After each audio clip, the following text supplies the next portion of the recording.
Good afternoon, everyone. So we'll be starting in a few seconds. I would like to request everyone kindly settle down.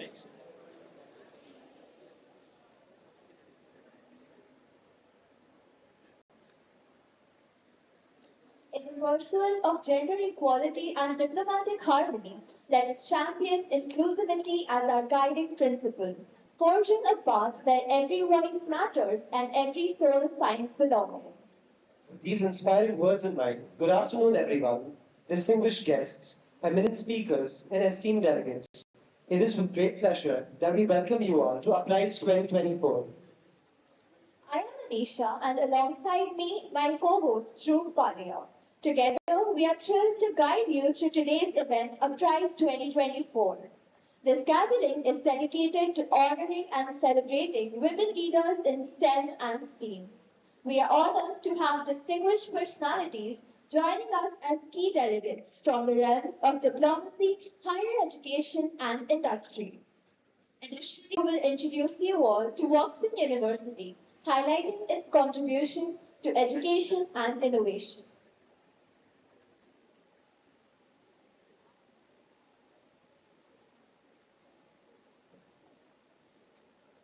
Imagine a university that doesn't just educate, it empowers, where your potential transcends borders and your impact transforms communities.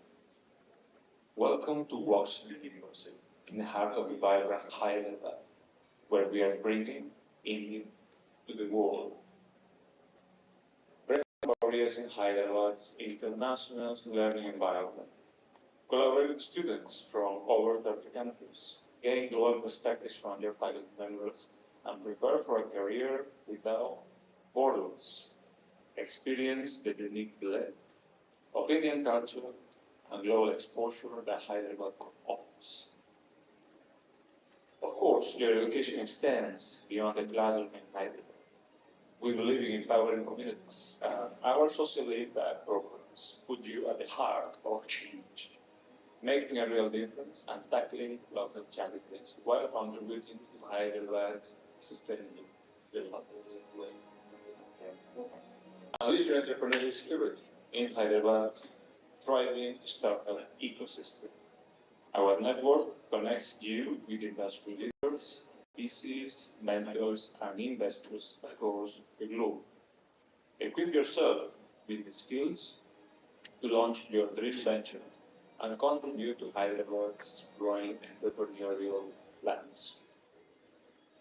At Woxen, research isn't just theoretical, it's also transformative.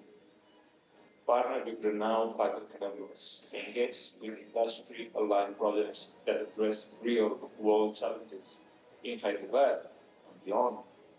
Your research shapes the future of India and the world. Finally, you are building your future. You, a confident, globally minded, and equipped individual that will make a difference. So, join Woxen University in Hyderabad and be part of the movement, bringing India to the world.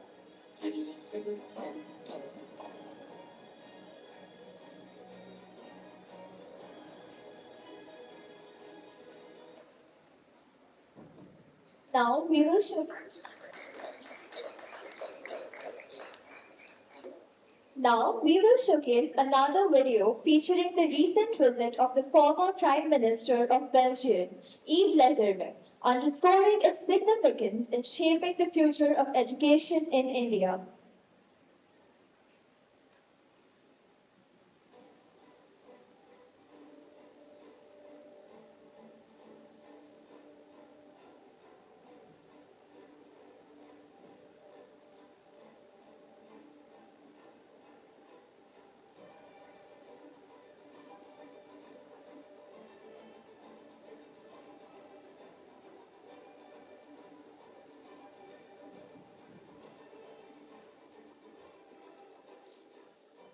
I felt privileged to visit Woxen University.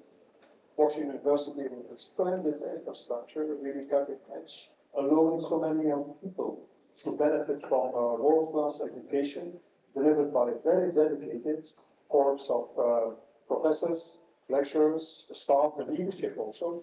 So this was really a very interesting day also to deep dive into the future of India, nation of the future, vibrant engine, future engine of the world's economy.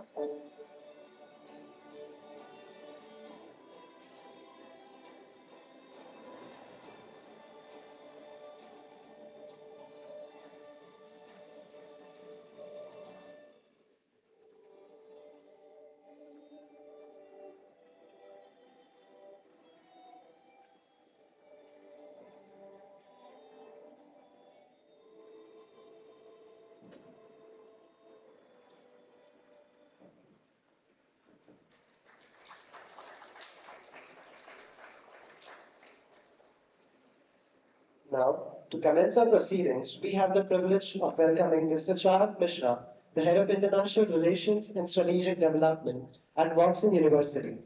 He's an award-winning expert in lifestyle coach and motivational speaker, and he also holds an MBA in marketing with an expertise in leadership development and international relations. Now, without any further ado, please allow me to welcome Mr. Chahat Mishra to deliver the inaugural speech.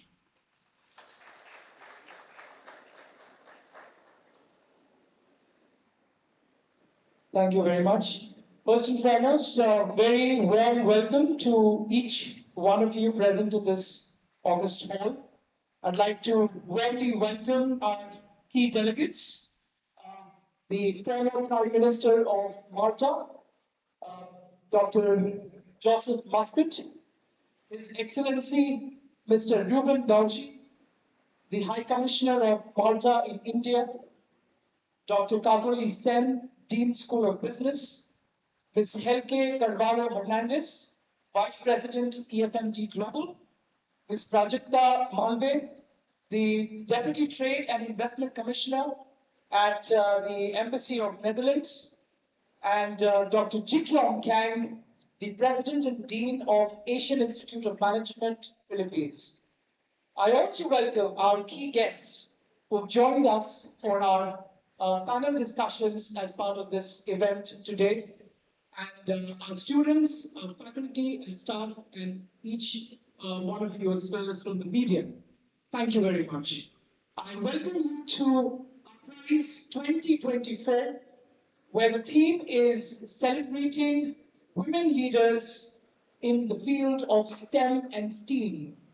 Now, it becomes critical for us at Woxsen University to be able to start having these dialogues quite frequently, and I will say more passionately, because as an institution, we very firmly believe in diversity, equity, and inclusion, which is one of the key focus areas for us at the academic side.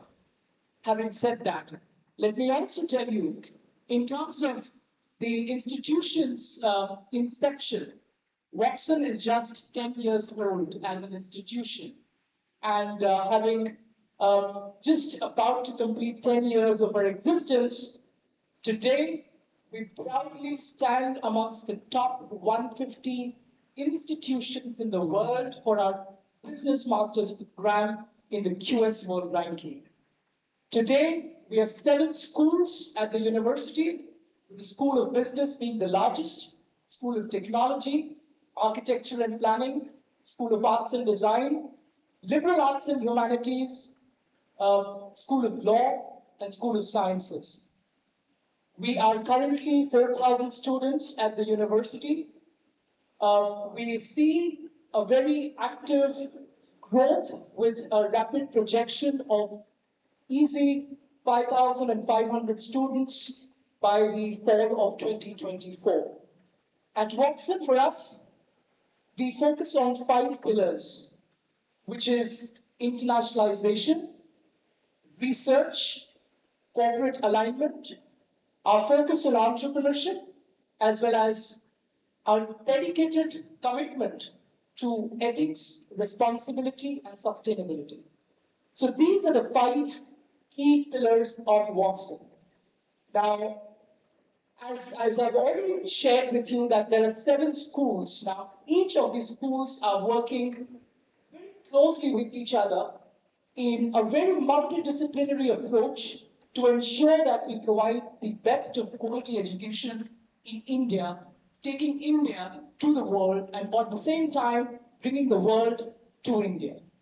As we speak, we proudly welcome students from almost 50 plus countries, which includes majority of our students and faculty having their either their work experience or their higher education from Europe, Americas, majorly, and then we are also very strongly spreading towards Latin America, Middle East, and Asia Pacific. As an institution, we, as I said, we believe in promoting diversity, equity, and inclusion and keeping women at the helm of the world. I think in all the industries has become ever more critical and has become the need of the hour. Today, the theme that we are talking about is the celebration of women leaders in STEM and STEAM. You will, throughout the course of the day, witness speeches from our colleagues as well as our guests who have come in from various parts of the country as well as from various sectors who will talk about their experience being in their respective fields. And I'm sure as an audience, you will have lots to take back home today. I'm very confident that at the end of the summit, we will together take a vow that as a community or as a society together, we will forge in producing more of women leaders in our workplaces, which I'm sure is also the topic of one of our panel discussions. And without further ado, let me once again welcome each one of you to this gathering, to this conference, and my sincere gratitude to the former Prime Minister of Malta, Dr. Joseph Muscat, who has very graciously accepted our invitation to be with us on this important event. In fact, I'd like to share with all of you the very first conversation which I had with Dr. Muscat, and where I discussed the proposal of having this conference. There were, of course, a lot of, questions in terms of what is the idea behind organizing something like this, because I'm sure around the world, like many other conferences, you would have such dialogues already happening in different parts of the world. So what makes it different? Woxsen, by its very nature, is born to be a disruptor in higher education space. And having said that, as an institution, for us, it's not just about organizing a conference, it's also about taking measured steps as an outcome from the conference and analyzing that after the conference, what is it that we can do as a community to improve the situation, as a whole, which I'm sure some of our delegates will also be talking about in the course of time. So let me now pass on the mic to the MC, and perhaps we will have the lighting of the lamp.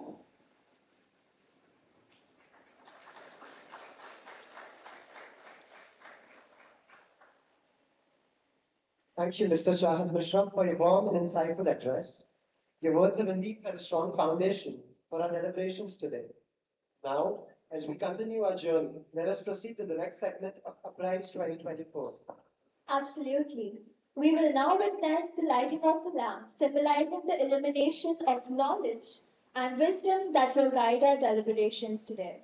We request Dr. Joseph Muscat, former Prime Minister of Malta, His Excellency Mr. Ruben Gauci, High Commissioner of Malta in India, Dr. Jekion Kang, President and Dean of the Asian Institute of Management, Ms. Helke Hernandez, Vice President of ESMD Global, Ms. Prajakta Malvi, Deputy Trade and Investment Commissioner, Mr. Chahat Mishra, Head of International Relations and Strategic Development, Dr. Kakoli Sen, Dean School of Business, to come on the dais and do the honors.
Thank you, ladies and gentlemen. Now, moving on, we are honored to have with us Dr. Kakoli Sen, the Dean of School of Business here at Woxsen University. Her academic vigor and practical insights are instrumental in shaping the future business leaders here at Woxsen University. I would now like to request Dr. Kakoli Sen to address the gathering, laying the foundation for our discussions further. Thank you. A very good afternoon to all here, and I welcome you once again to Apprise 2024. I would like to start with sharing the genesis of Apprise as such. This is the second time that we are doing this program. This is an annual feature now. We started in 2023, and our first version of Apprise 2023 was celebrating the LGBTQ community and their achievements. If you see the logo and all the material that is put up for display, it is a collaboration with the International Relations and the Center of Excellence, Diversity, Equity, and Inclusion. And as Chahat Mishra also explained, that we look for promoting DEI in everything that we do, whether it is at a student activity, whether it is at conference level, whether it is inter-school participation. So we are always looking for diversity, equity, and inclusion of one and all. So when we started this event 1 year back, we thought that let's open a dialogue where we bring in the LGBTQ community, showcase what they have done and what their challenges are and what their expectations from cisgenders like us are. So how it started, it was a 2-day program. On day 1, we had a training program with the DEI head of Axis Bank, Mr. Harish Nair, whom some of you may already be knowing. There was a training program conducted for our students for 1 day where they understood the nuances of different kinds of gender, the biases that we have, and how do we overcome the unconscious biases. And then the next day we had a program where we called about 5-6 people from the trans community who came and shared their journey, their achievements, and what they expect from us. Continuing that tradition of Apprise, which means letting people know, letting others know, we thought this year we'll dedicate it to women. We are not here to say that we are neither here to say that women have already achieved what they wanted to, and they are already leading a lot of things. That's not true. We are not there yet. We are also not saying that women haven't got the opportunities and they haven't done much, and we are not here to do our soft story as well. The idea of celebrating this day is to celebrate the women achievers, and that's how you have several women leaders and achievers here who will come and share their story and tell us what they feel about it, what the cultural differences across the world are, and how can we overcome to become even better version of ourselves. So the day that we put together has a few speeches where you will have international comparisons, you will have international context of how women are across the world are doing. You will also have 2 panel discussions where we discuss where women are, how they are performing, what else they could be doing, how is the ecosystem supporting us, and we also have a talk on what women could do to become leaders and to be successful one at that. So this is the day which has been put together with a lot of effort and dedication. And I thank you all. I welcome you all to these deliberations and thoughts. Please feel free to interact and engage with the judges and ask questions when the time comes. And apart from that, sit back, relax, and enjoy. Thank you so much.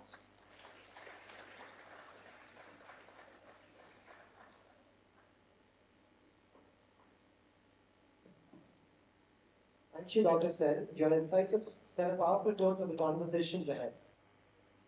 Moving on. Next, we have our esteemed guest of honor, His Excellency Mr. Ruben Gaji, High Commissioner of Malta in India. With a distinguished career in diplomacy, he brings invaluable experience to his role. Serving as the High Commissioner, he has facilitated strong bilateral ties between Malta and India. Accredited to the Maldives, Sri Lanka, and Bangladesh, as well as Malta's ambassador of Nepal, his diplomatic contributions span multiple nations. Mr. Ruben Gauchi is the true embodiment of multicultural diplomacy. Today, he will share insights on building bridges, enhancing India-Malta bilateral ties, emphasizing the importance of international cooperation in advancing gender equality. Kindly allow me to welcome Mr. Ruben Gauchi.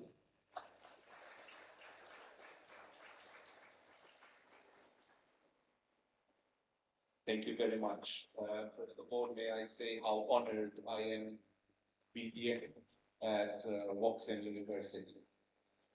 Talking about Malta-India diplomatic relations. Incidentally, this is the 60th year of Malta-India relations.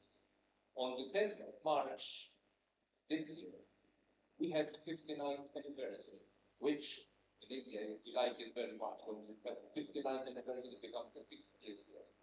I remember independence. When we had the 74th anniversary, everybody was saying this is the 75th year. So this is the 60th year of Malta-India relations. Oh. And something which deserves more of an applause towards India is that India was one of the first countries to recognize Malta as an independent nation.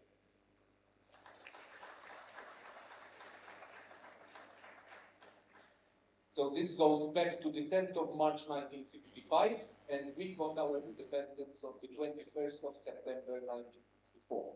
So in less than 6 months, India was recognizing us. We are today both members of the Commonwealth.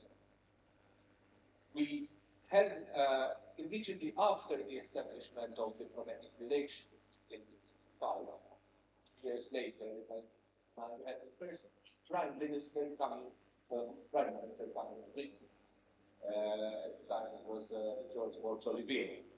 The last Prime Minister to come to India as Prime Minister was former Prime Minister now, Dr. Joseph Muscat, who came here in January 2019. And in fact, last Thursday, we had a reception commemorating the 59th anniversary of Malta-India relations. And the Minister of State for Foreign Affairs and Culture, Meenakshi Levi, she's very well known in Delhi because she attends almost all receptions. And she delivers a speech about each country without not even some notes of travel. And she was mentioning, for instance, she still doesn't know that Dr. Muscat is here now. In fact, now I sent her a photo. But she mentioned Dr. Muscat. She said, you know, the last visit of a Prime Minister of Malta was in 2019. Little did she know that in 3 or 4 days, former Prime Minister Muscat will be here in this great university. And talking about building bridges, the speaker before me was mentioning LGBTIQ rights. As you may have read, during the time of Dr. Muscat's premiership, Malta became one of the best, not to mention the best, places for LGBTIQ people to be. This happened from 2014 all the way up until 2019. So it is also, I was very, very happy to hear you mentioning what this university does. And as an ambassador of Malta and Delhi, I do meet a lot of NGOs and a lot of representations of LGBTIQ rights. It's interesting how it's developing here in India, especially after 2018, when you had the decriminalization law. Obviously, it's an extremely large country, so things may not happen as fast as one wishes.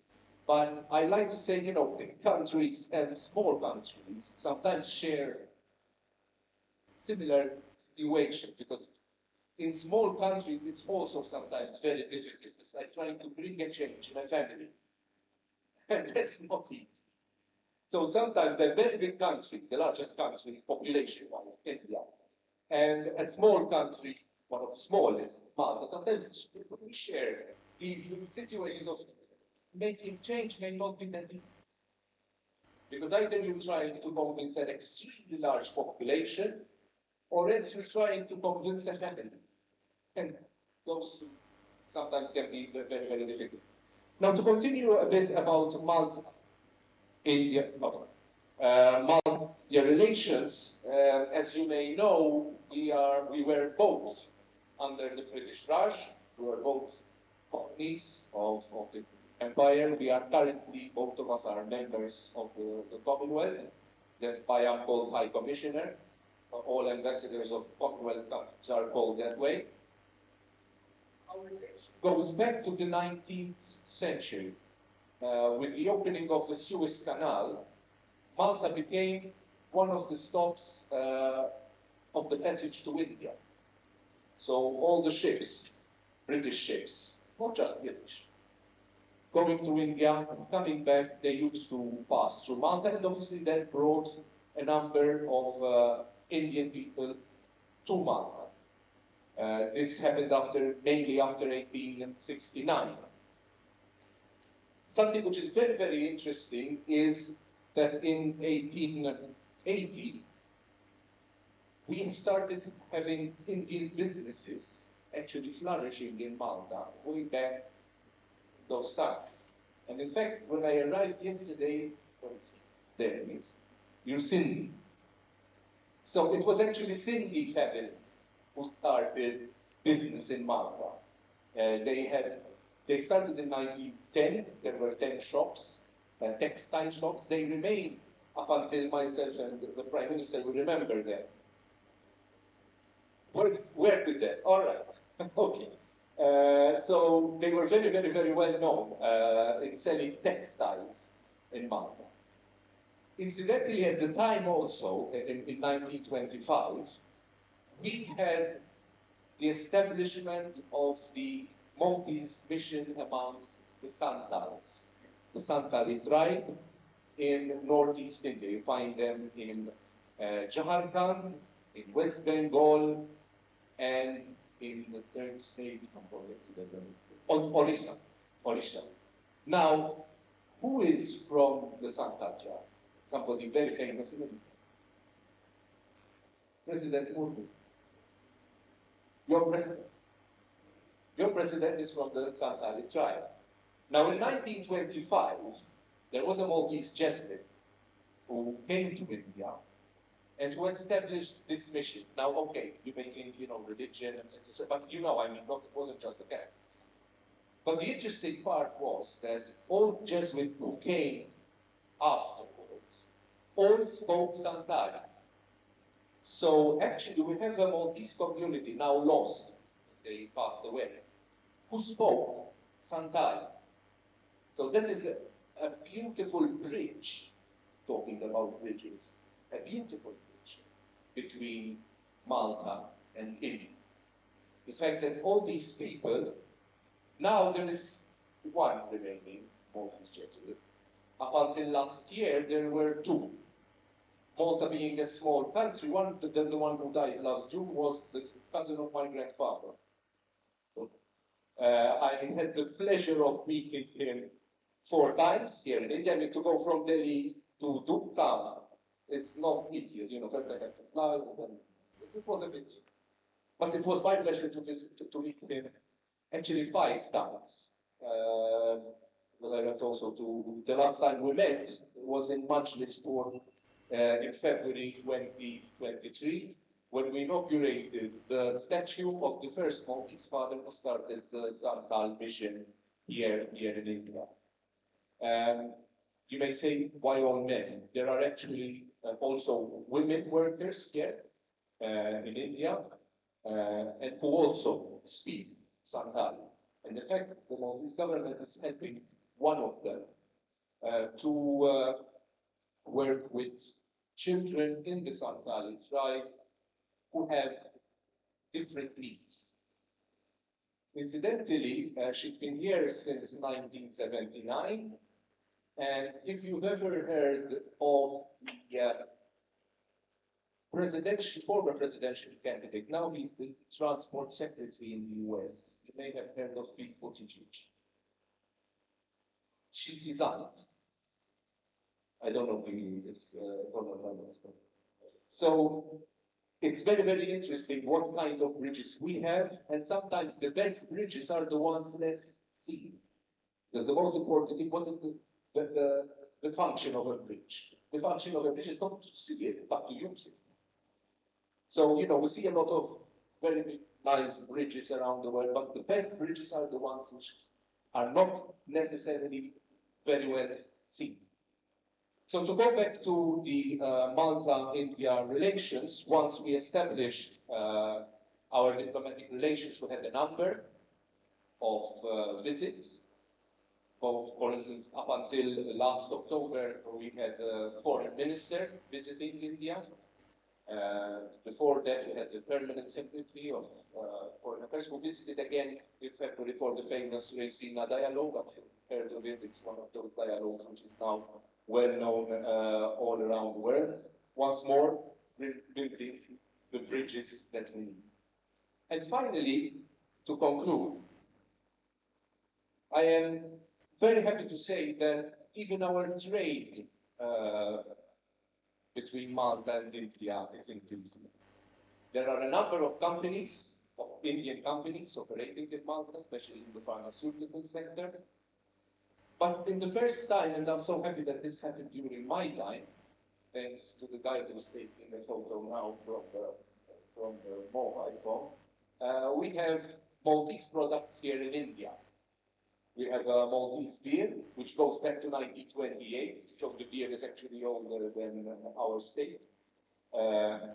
We have a snack called Twisties, and we also have an energy drink, which I would have needed one after all the, like we shop around. I know how it happens in India, especially when people start asking questions. You definitely need an energy drink because everybody is so really intense here in India about asking questions. And if I may think so, ladies' questions are more tough than the.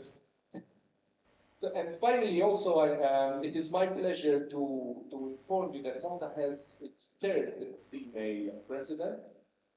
In the case of President Murmu, and essentially she's not the first female president, but she's the first from a tribal background.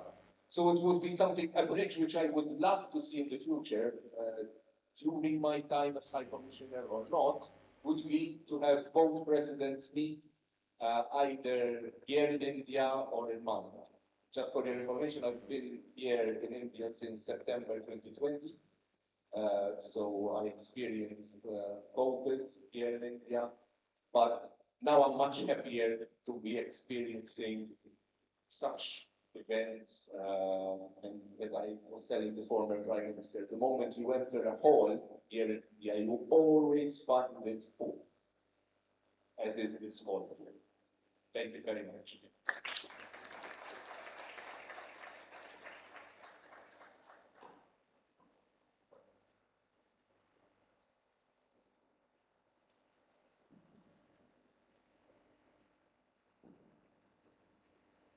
Thank you, Mr. Doshi, for your enlightening speech. Your perspective on enhancing the bilateral ties between India and Malta resonate deeply with our theme today.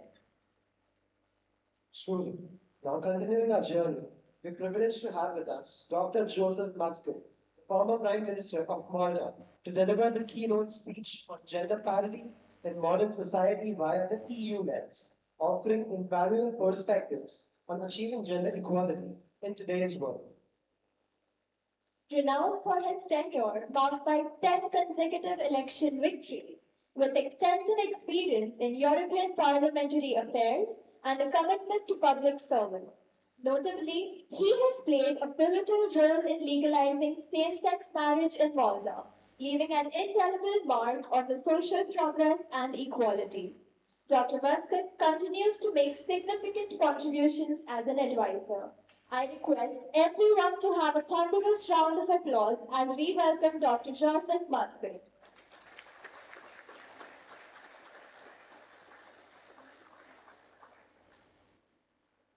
Thank you very much. It's a pleasure to be here, and I hope that my slightly technical speech will not make you go soft. So before starting with that, I'll share some fun facts.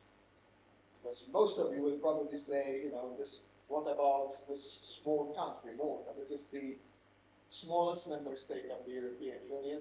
We're just more or less 100 million people, even though we think we're 500 million people. So we think of ourselves as more or less the center of the universe. But I believe, is there anyone over here that doesn't have a mobile phone? No. So I would like, first of all, to thank you because you all contributors to our economy. Because in your mobile phone, the most, or one of the most essential microchips, it's called the gyroscope microchip, is actually the mobile. So every Apple and Samsung that is sold worldwide, we get a part of that. So thank you very much for that.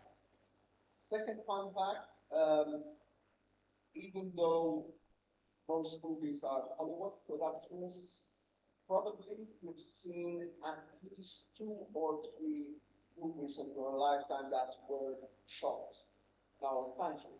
So Gladiator was shot in our country, and now Gladiator 2 is coming out very soon. It has just been shot over there. Napoleon, which just was shot in Malta. Assassin's Creed, so many other movies that are being shot over there over the years. Third thing is that more or less 2/3 of the countries in the world have their banknotes printed on our country. We have 2 printing facilities, one American and one Dutch British. So it's basically who's fighting with the Americans against with the other side, who's okay with the Americans fencing on one side. And last point, we are probably, actually surely, the only country in the world which uses a Semitic language. So the root of our language is Arabic, ancient Hebrew, but it's the only one written in Romance. So we have some of the oldest Jewish communities in the world, but at the same time, in our Roman Catholic churches, the priests call God by the name of Allah. So it's very interesting for foreigners who visit us to see the Roman Catholic Christ with the name of God being called as Allah. That shows the huge melting pot we are as a small nation. Now those were the fun facts. Now the boring one. No, I'm joking. So thank you very much, Chad, for this invitation. I've been asked to speak about gender equality from a very serious point of view, but also from the European perspective. So gender equality has been a fundamental principle and the cornerstone of the European Union's legal framework since the inception of the European Union. The work on this has moved forward a lot, especially over the past 5 years, where the European Commission has had its first commissioner for equality.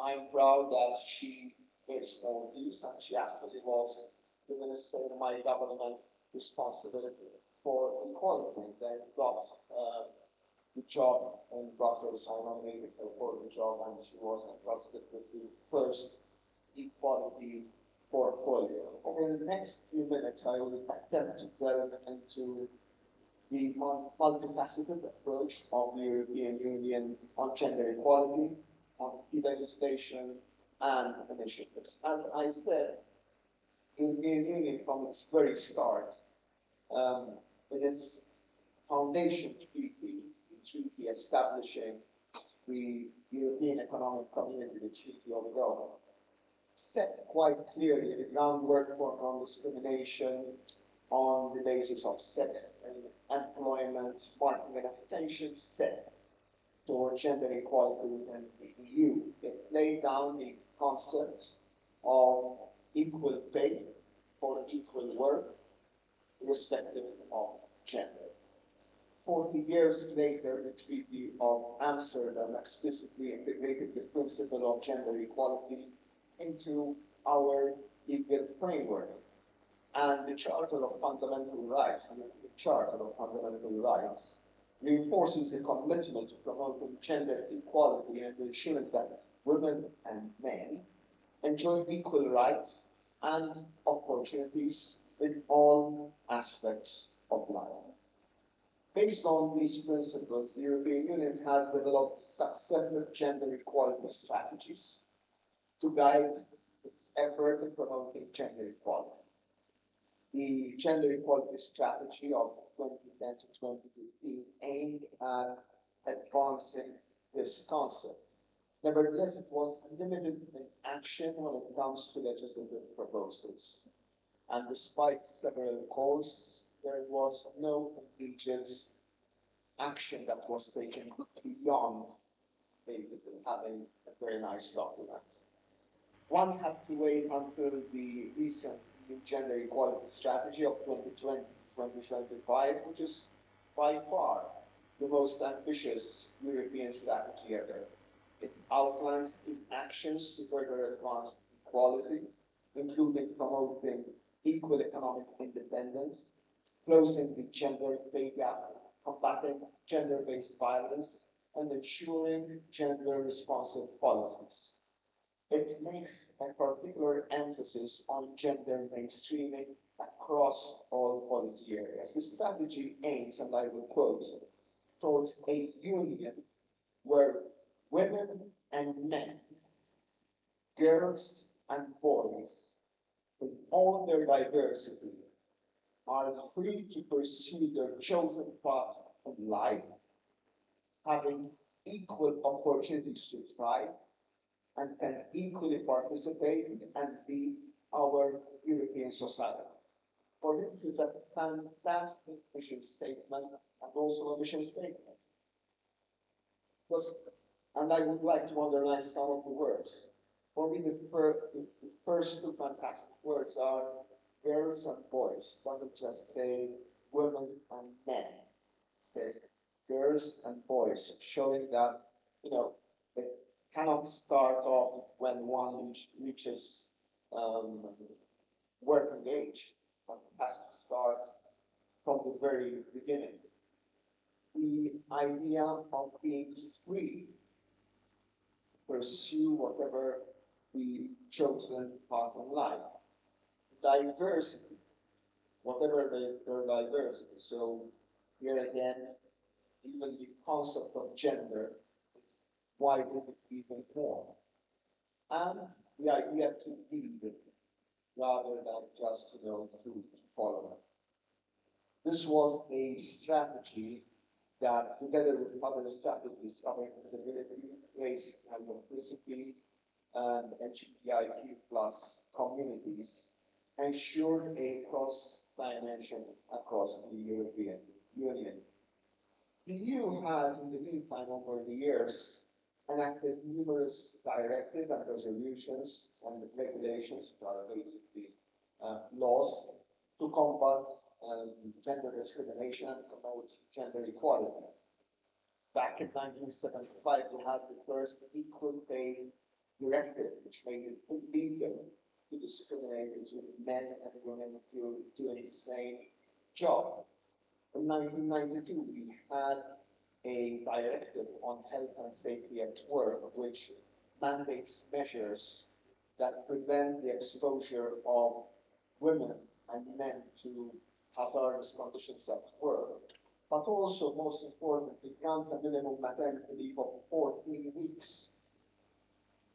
with job protection for all women across the European Union. This was further strengthened in 2019 with the Work-Life Balance Directive, which introduced new rights for working parents and carers. It includes provisions such as paid parental leave, a minimum of 10 days, flexible working arrangement for both parents, and measures to promote the participation of men in caregiving responsibilities. So basically saying, if you are a man and want to actively take part in taking time off in order to raise your kids, it's your responsibility, and so the state will support that responsibility. It will not just support the women, but it will support any parent to do that.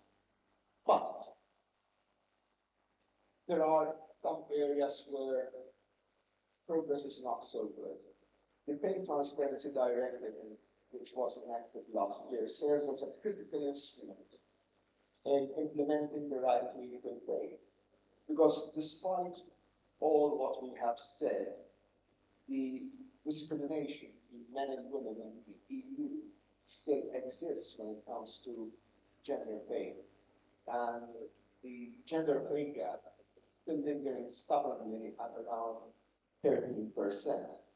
Now, under this new directive, employers are mandated to disclose the starting salary or the pay range for advertised positions, either within the vacancy notice or prior to the interview, ensuring transparency from the outset. So basically, it's not waiting to see whether it's a woman or a man who is the most successful candidate to then say what the salary will be. Moreover, employers are prohibited from inquiring about the candidate's pay history, fostering fair negotiations. And once employed, workers gain the right to request information regarding average pay level segregated per gender for comparable roles.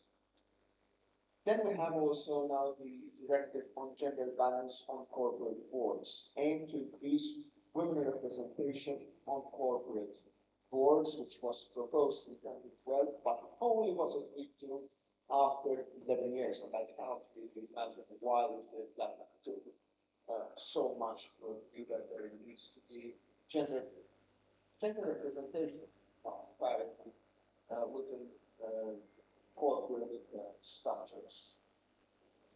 We also have the following Council of Europe's Istanbul Convention ratification by the European Union, which was initially signed under our presidency of the European Union. We, as a European Union, took a significant step forward in addressing gender-based violence with the adoption of the Directive on Combating Violence Against Women and Domestic Violence. And now, for the first time, there are common standards aimed at criminalizing the response of violence and focusing on prevention and protection. Under this directive, the EU implemented uniform criminalization measures targeting female genital mutilation, forced marriage, and also, structurally, I would say, cyber crimes. Because for the first time, offenses such as cyber flashing, cyber stalking, and incitement to violence online has been specifically addressed at EU level. Additionally, provisions are made to ensure that victims of sexual violence have unfettered access to healthcare services. There were also a number of recommendations to encourage member states to take specific actions to promote gender equality. Back in 1992, there was the first recommendation urging member states to provide accessible and affordable childcare services to support women, I would say parents, participation in the labor force. The objectives at the time were that we would have childcare covering 33% of children under 3 and 90% of children at primary school age. In 2022, these amounts were raised to 45 and 96%. Numerous women shoulder disproportionate care responsibilities worldwide, with an estimated 8 million women in Europe alone who are both willing and capable of working in the productive labor force, but are hindered from going to paid employment because they are expected to stay at home. In response to this pressing issue, there were these recommendations, which were also supplemented by proposals addressing affordable, high-quality long-term care. In 2014, I am proud to have taken these recommendations on board as a country with an unprecedented step, making Malta the first and to date the only European Union member state and probably the only free market economy worldwide where we offer free universal childcare to all working parents. So basically, if you are willing to work and want to work, the state will pay for your child, and you are able to go out and work and contribute to the economy. This delivered a crucial boost to female participation in our labor force.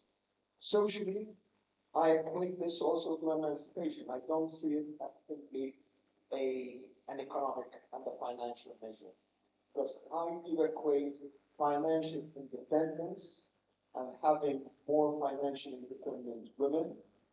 They would be less likely to be subdued by abuse. So financial independence is a crucial part of fighting abuse against women. In measurable effects, it put up that while in 2005 we had a rate of around 36% of women participating in the labor force, this rose to 53% in 2013 and 73% in 2022. Finally, the European Commission is doing also another very important thing by having gender responsive budgeting to promote gender equality. The European Institute for Gender Equality provides expertise, tools, and resources to support us as member states in implementing gender responsive budgeting practices. It also publishes the Gender Equality Report annually to give a clear picture of the progress or lack of in achieving gender equality throughout the EU. It does so through a composite index covering various domains such as work, money, knowledge, time, power, health, violence, and using a number of indicators. Most of the time it doesn't provide for good reason for member states and government because it provides a lot of criticism, but it provides a benchmark, an independent benchmark with which to judge yourself. The Commission encourages also member states to integrate gender considerations in the management and implementation of EU funds. I had struggled at first to understand this concept, but I then understood that it was a very interesting concept. So, for example, Horizon Europe, which is the topmost EU-funded program for scientific research. In case there are two programs which gather the same points for funding, the program which will be funded will be the one which promotes most women in the scientific project we put forward, which means that it's not an afterthought, it's not a old boys club just putting in the woman to be politically correct, but there is a reward saying, if you put forward a proposal which represents gender diversity and gender parity, you will have a reward because at the end of the day, you will have an edge over other proposals. Finally, throughout this presentation, I try to illustrate the legal instruments that can help bring about change. But change cannot be simply legislated. True change is cultural change, which is more painstaking and difficult than just voting for a parliament. It involves changing our habits and mindset. Most of all, it necessitates leadership. A leadership without wit, which change, without this commitment to change, regulations would probably be little more than dead letter. Most of the time,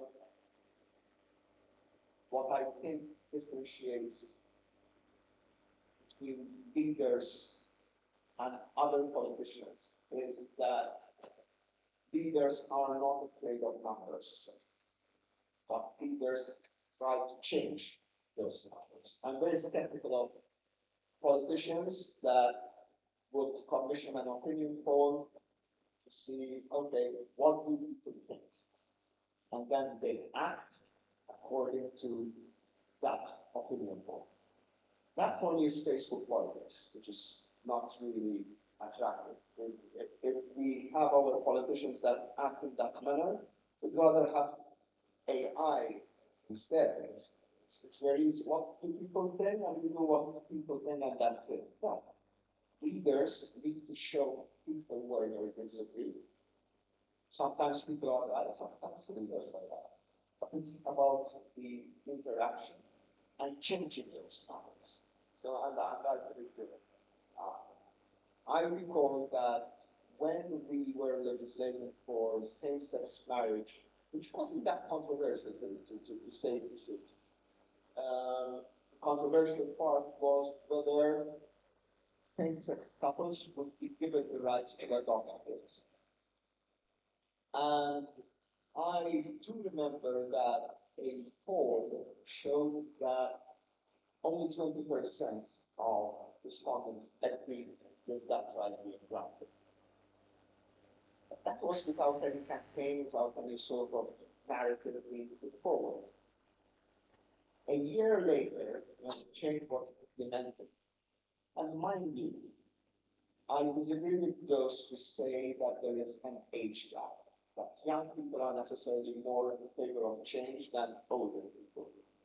I've seen older people become fervent for change, not because they need that change, but because their grandparents need that change. And the numbers change astronomically, so from 20% to 25% support to 70%.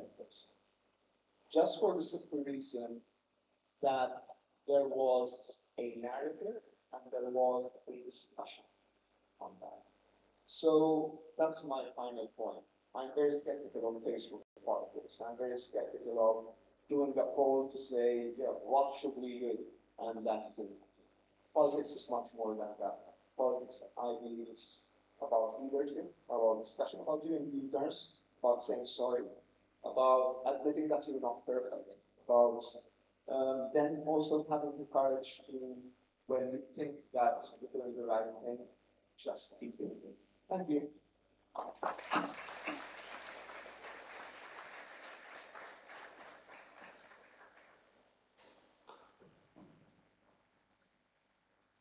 Thank you, Dr. Joseph. Your perspective on achieving gender parity through the lens of the EU provides us with great insights and inspiration as we strive towards a more inclusive society. Now, I would like to request Mr. Chahat Mishra, the Head of International Relations and Strategic Development, and Dr. Kapoli Sen, the Dean of School of Business, to present one memento of honor to Dr. Joseph Muscat.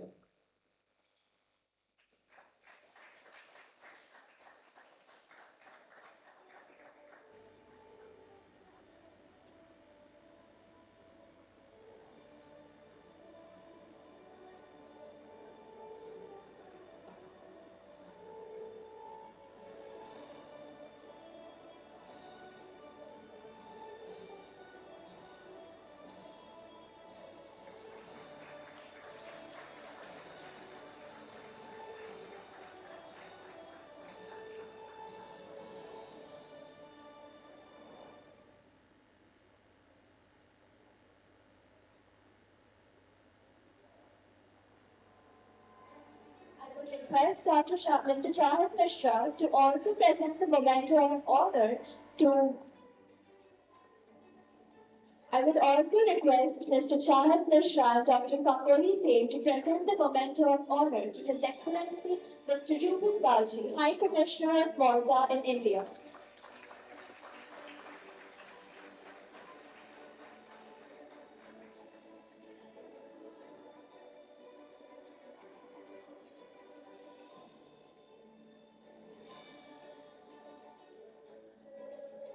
Let's proceed. Today, we also have the honor from hearing from Dr. Jikyong Kam, President and Dean, Asian Institute, who will share her insights on leading the way, women at the helm of today's world, emphasizing the pivotal role women play in leadership behavior. Now, with a remarkable portfolio ranging from serving as the chair of the board of ACSB, board member of EFFE, council member of AAPPS, and the board member of P Prime, and the board member of Global Business School Network, she embodies excellence in education and leadership. Kindly allow me to welcome Dr. Jikyong Kam.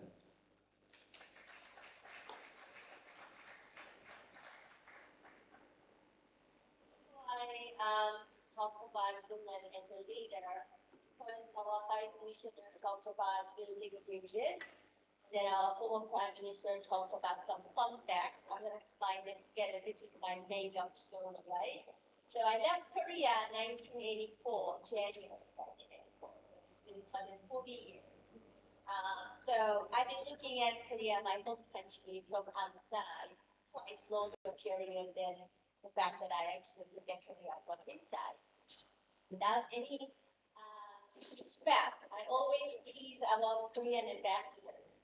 What K-pop and K-drama and Korean skincare products did for Korea, they do much more than all of the ambassadors and former British did together. Do you agree? So the only reason I share this is please keep in mind, and this is what I tell my staff, my faculty, my students, my alumni, you may not realize it, but every time you go out and represent our institute, our country, our alumni, your program, you are being close witnesses. When they see you, they don't see you as a Dr. PD. They see him as somebody representing country, somebody representing the institution, somebody representing the community. So I think it's very, very important to keep in mind that building bridges is not happening only because we actually build the formal bridges that can be seen about our Anyway, now I'm going to talk about what I'm prepared to talk about.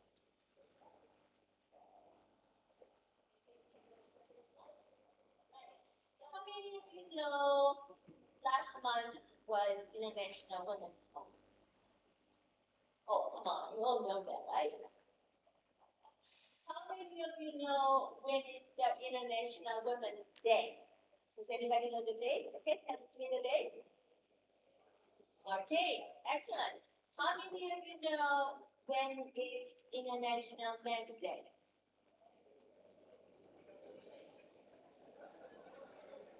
I personally think every day is the Men's Day, but it's actually there is International Men's Day. Did you know that? November 19th. November 19th. So it's actually slightly different purpose than International Women's Month or International Women's Day. But whenever we get to International Women's Day, Women's Month, I have a bit of mixed feelings. You know, I have a mixed feelings because why is it a one day a year? Why is it still 1 month a year? We have to remember. Then it is half the population. And how many years we've had International Women's Day? Many, many, many, many, many, many. And yes, a lot of things have changed. We have seen enormous improvement in terms of women's place, gender pay gap, gender equity. In fact, I think last year was the first time that we actually saw more than 10% of Fortune 500 companies were led by women CEOs. But that's how many years of after trying to improve the gender gap that experience. And I don't think personally, it's my bad personally, I don't think I will see the women's month disappearing because we no longer have to fight for women's rights, equal opportunity. But we have a lot of wins as well. So I'm probably the last person to feel we hung up on the negative, so what we don't have, rather than focusing on the positive, what we can do. And I think very, very strong about it. So that would be sort of the gist of what I want to talk about today. So if you look at the screen, I don't know, how many of you don't think we have less ceiling for women? Or put it differently, how many of you feel that most women don't feel there's a glass ceiling? It's not a challenge to them to fight it. Raise your hand. And you have to be prepared to defend your hand. I don't think anybody. Unfortunately, we still experience it, right? But again, I want to get the same sentiment that I just talked about. I think if you look at the negatives, what we struggle with, what we face, and how it pulls us down, us meaning women, I think we are going to achieve that. I think we should focus on how to, what we can control, how we can influence, how we can do better, and how we can work with and collaborate with the men and all other kinds of businesses. That's what we're talking about.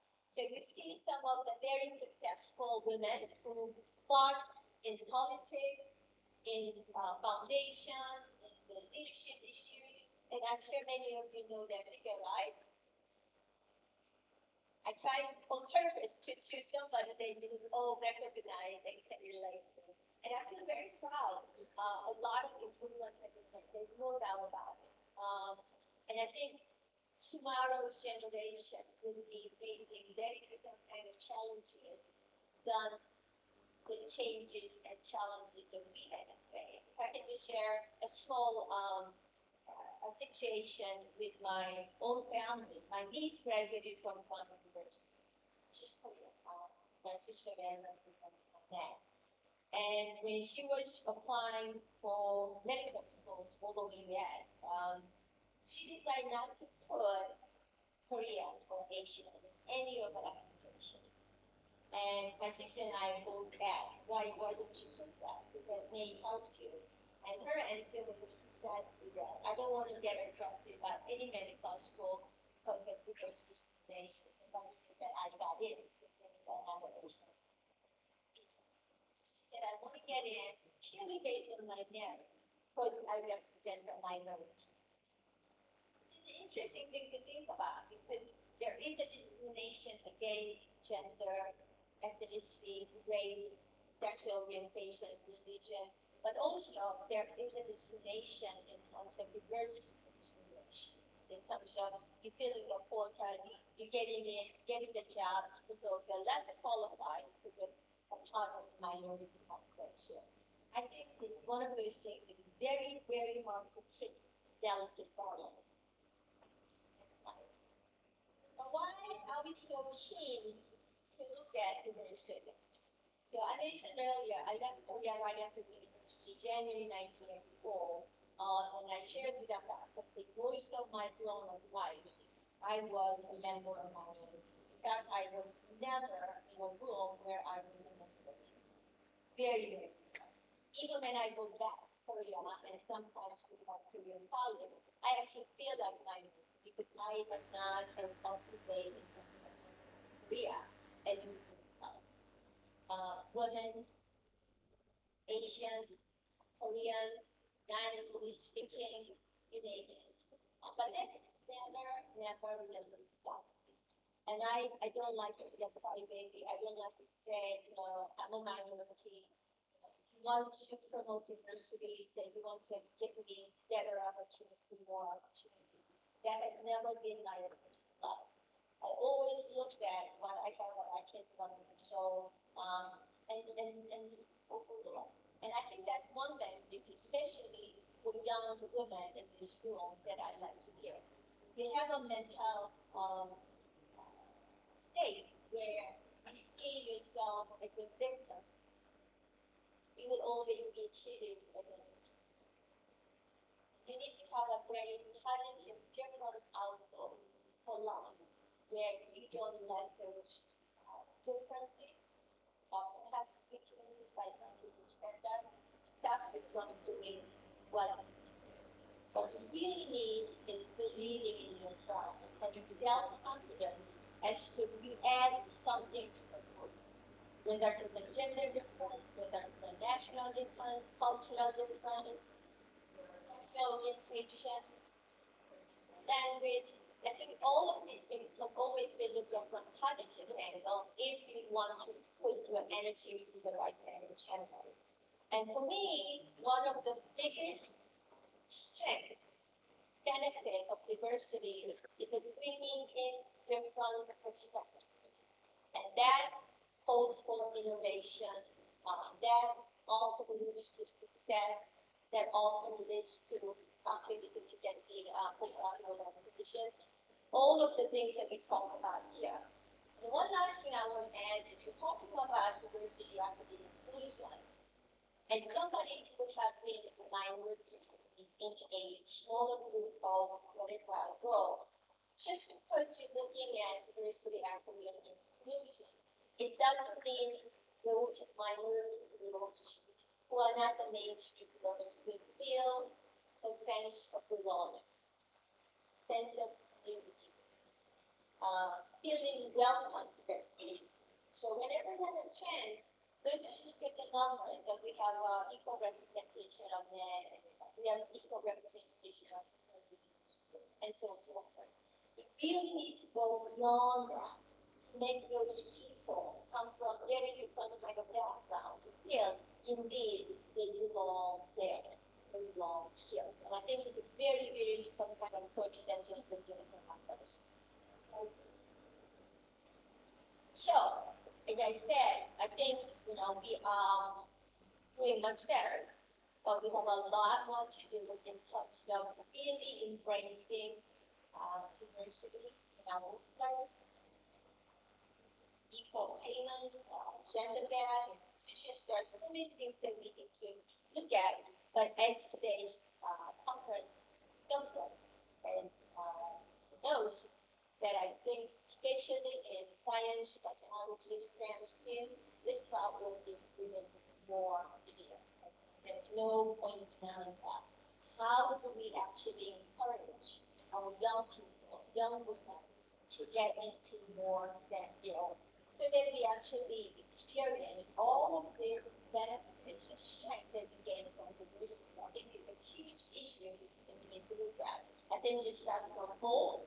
Our parents are talking to their children in terms of how they encourage women to take on studies of engineering. I think, I don't know, in India, I know every parent wants their kids to be a doctor or engineer, right? I don't know if the same parents encourage a female to do the same, or they want their female as well to take a different kind of profession. But I think it's very, very important issue. And then we need to do something different at the policy level. We need to do a lot of things to make it become a fact that people know and don't have to fight. But it's also important to point out that one of the reasons that women bring incredibly unique insights and problem solving skills is something that we experience every day. If I may share my experience of running our various MBA programs in business school, we normally get about 140 students, full-time students. And anytime, if I have a way, I would never, never have a whole male course. Because we used to have, I don't know how many, once they started 8 months and every single student has to belong to a group. And they have to stick with that for a whole 8 months, 15 months without prior. And if I put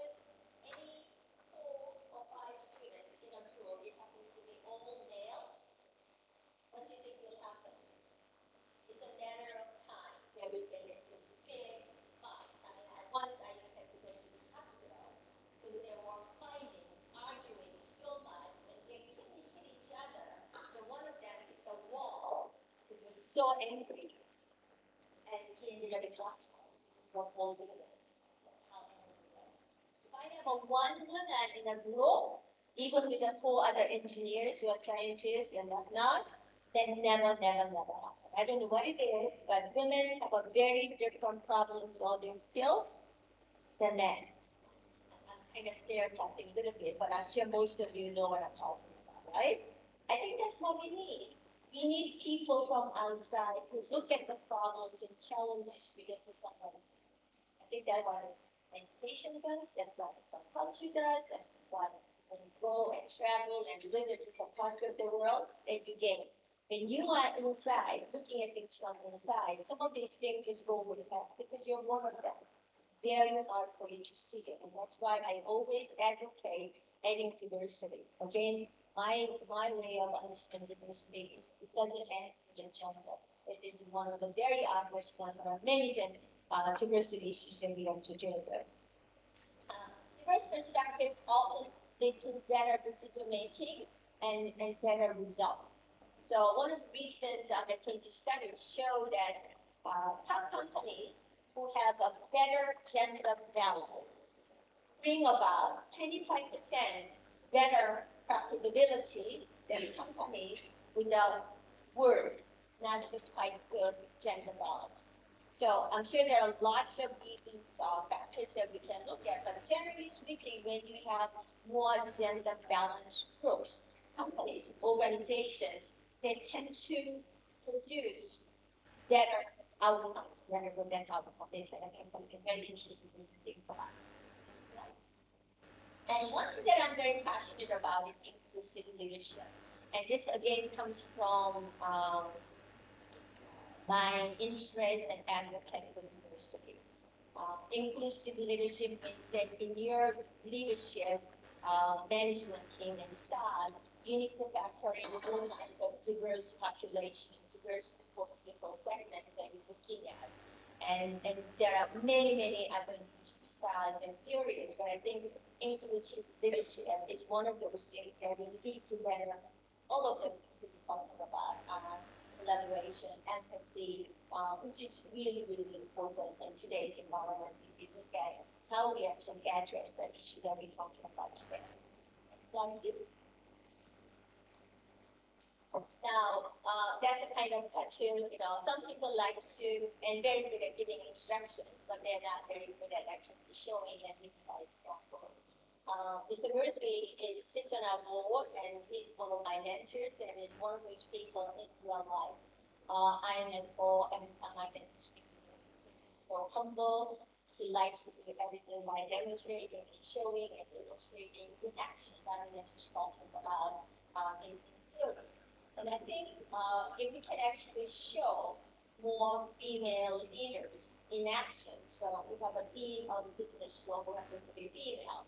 If more female students have female professors, there's a very good TED talk and a good example of African American black professor in a very black university, which actually had a good struggle to have more female black students. And that picture changed when they actually hired more female black professors. In other words, sometimes it's not enough to talk about the positive impact of whatever you're trying to achieve. You need to actually show, you need to actually make people feel that you are doing what you should. Slide three. So this is my last slide, but before I talk about this, I want to mention a couple of things, and that is, our previous speakers mentioned this as well, and that is, I think higher education sector is changing a lot, just like many other topics that we actually touched upon even today with our previous speakers. And I think there's only one thing that is for sure for higher education, and that is change. It's not going to be the same. It's not going to be talking about the same thing, dealing with the same challenges 5 years from today, 10 years from today. Change is the only thing that is remaining. If you think about, and many of you are too young to think about it, but I can remember when we were debating whether we allow Google to be used for assignments, whether we allow students to use mobile phones in the classroom. Now, their whole discussion now, I feel like kind of deja vu with the ChatGPT, right? Whether it's ChatGPT, whether it's any kind of other large language model, generative AI, this completely has changed what we talk about. Hard skills, tech skills, they become obsolete. Now, I'm not going to look into the future and say, okay, here is what's going to happen. But I know one thing is for sure, that it can change. And change is lovely. I'm sure you all agree. We need to see the change. We need to advocate the change. And we all happy to see the change. But as long as I don't change, everybody else around us can change because things are changing, the world is changing. But don't make me change how I teach my class, how I do my homework, or how I want to do my research, or how to do my job, and I don't know, 5 minutes into I'm changing or not, but it's changing. Everything is changing, right? So some people advocate for the fact that what we really need to think about when people foresee. These are the critical skills that we need to teach our young people, because we don't know what tomorrow's technique, what skills that is going to require. Critical thinking, communication, collaboration, creativity. They say these are the most critical skills that we need to teach our young people rather than focusing on hard skills. Whether you believe it is or not, but I know for sure we all need to learn. I know we have some students here. You need to learn what are the subjects that you register your university status with. That's very, very important. If you want to graduate, you want to graduate with flying colors. But one of the most important skills that I personally think we need to learn, design this post is not good, okay? For me, it's motivating yourself to learn by yourself. Because your learning will never stop. Things are changing at a pace that you constantly need to acquire new skills.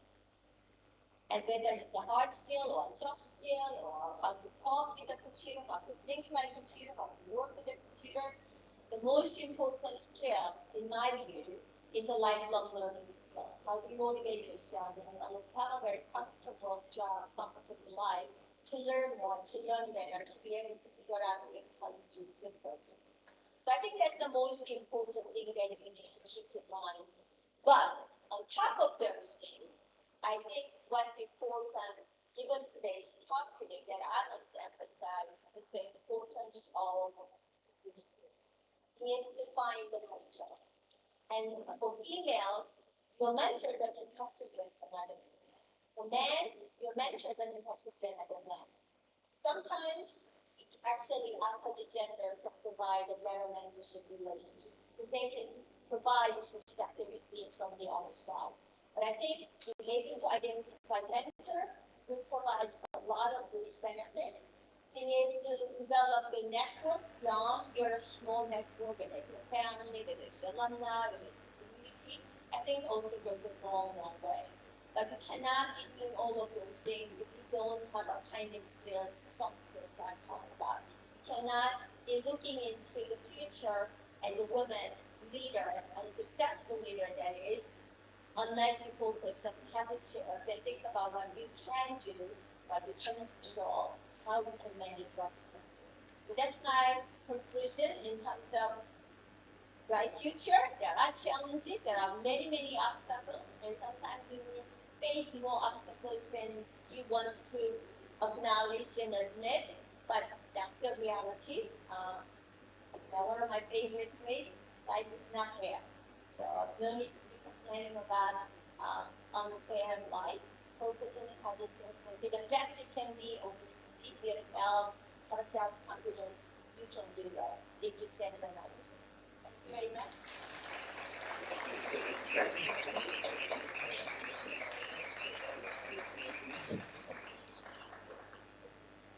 Thank you so much, Dr. Jikrion Tan, for your insights. You have truly made us realize the need for inclusivity in our society, reminding us of the impact diversity has on our progress. I would request Mr. Chaman Mishra to please take over.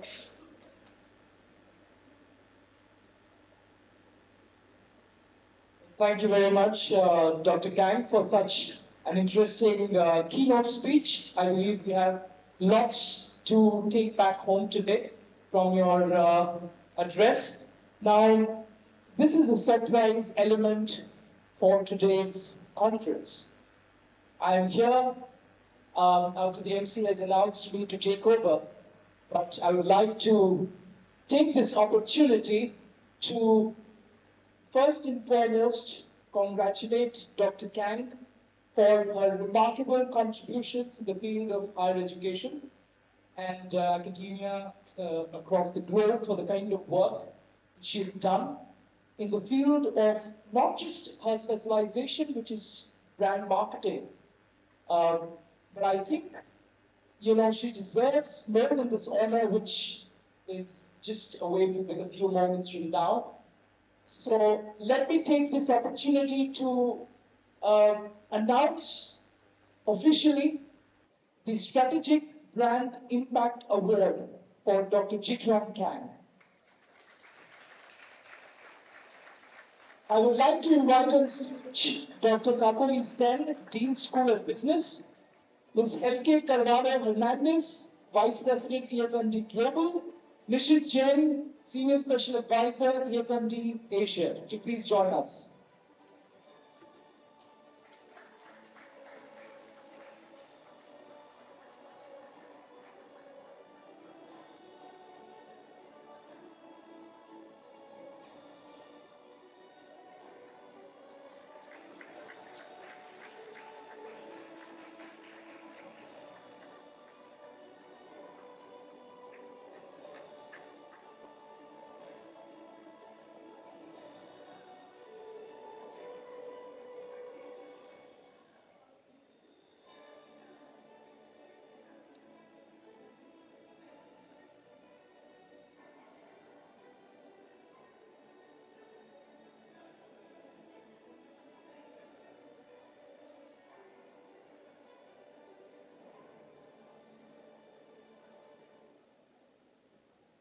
I would now like to hand it over to the MCs. Thank you. So I would request our guests to take on the seats as we will now proceed to the next segment.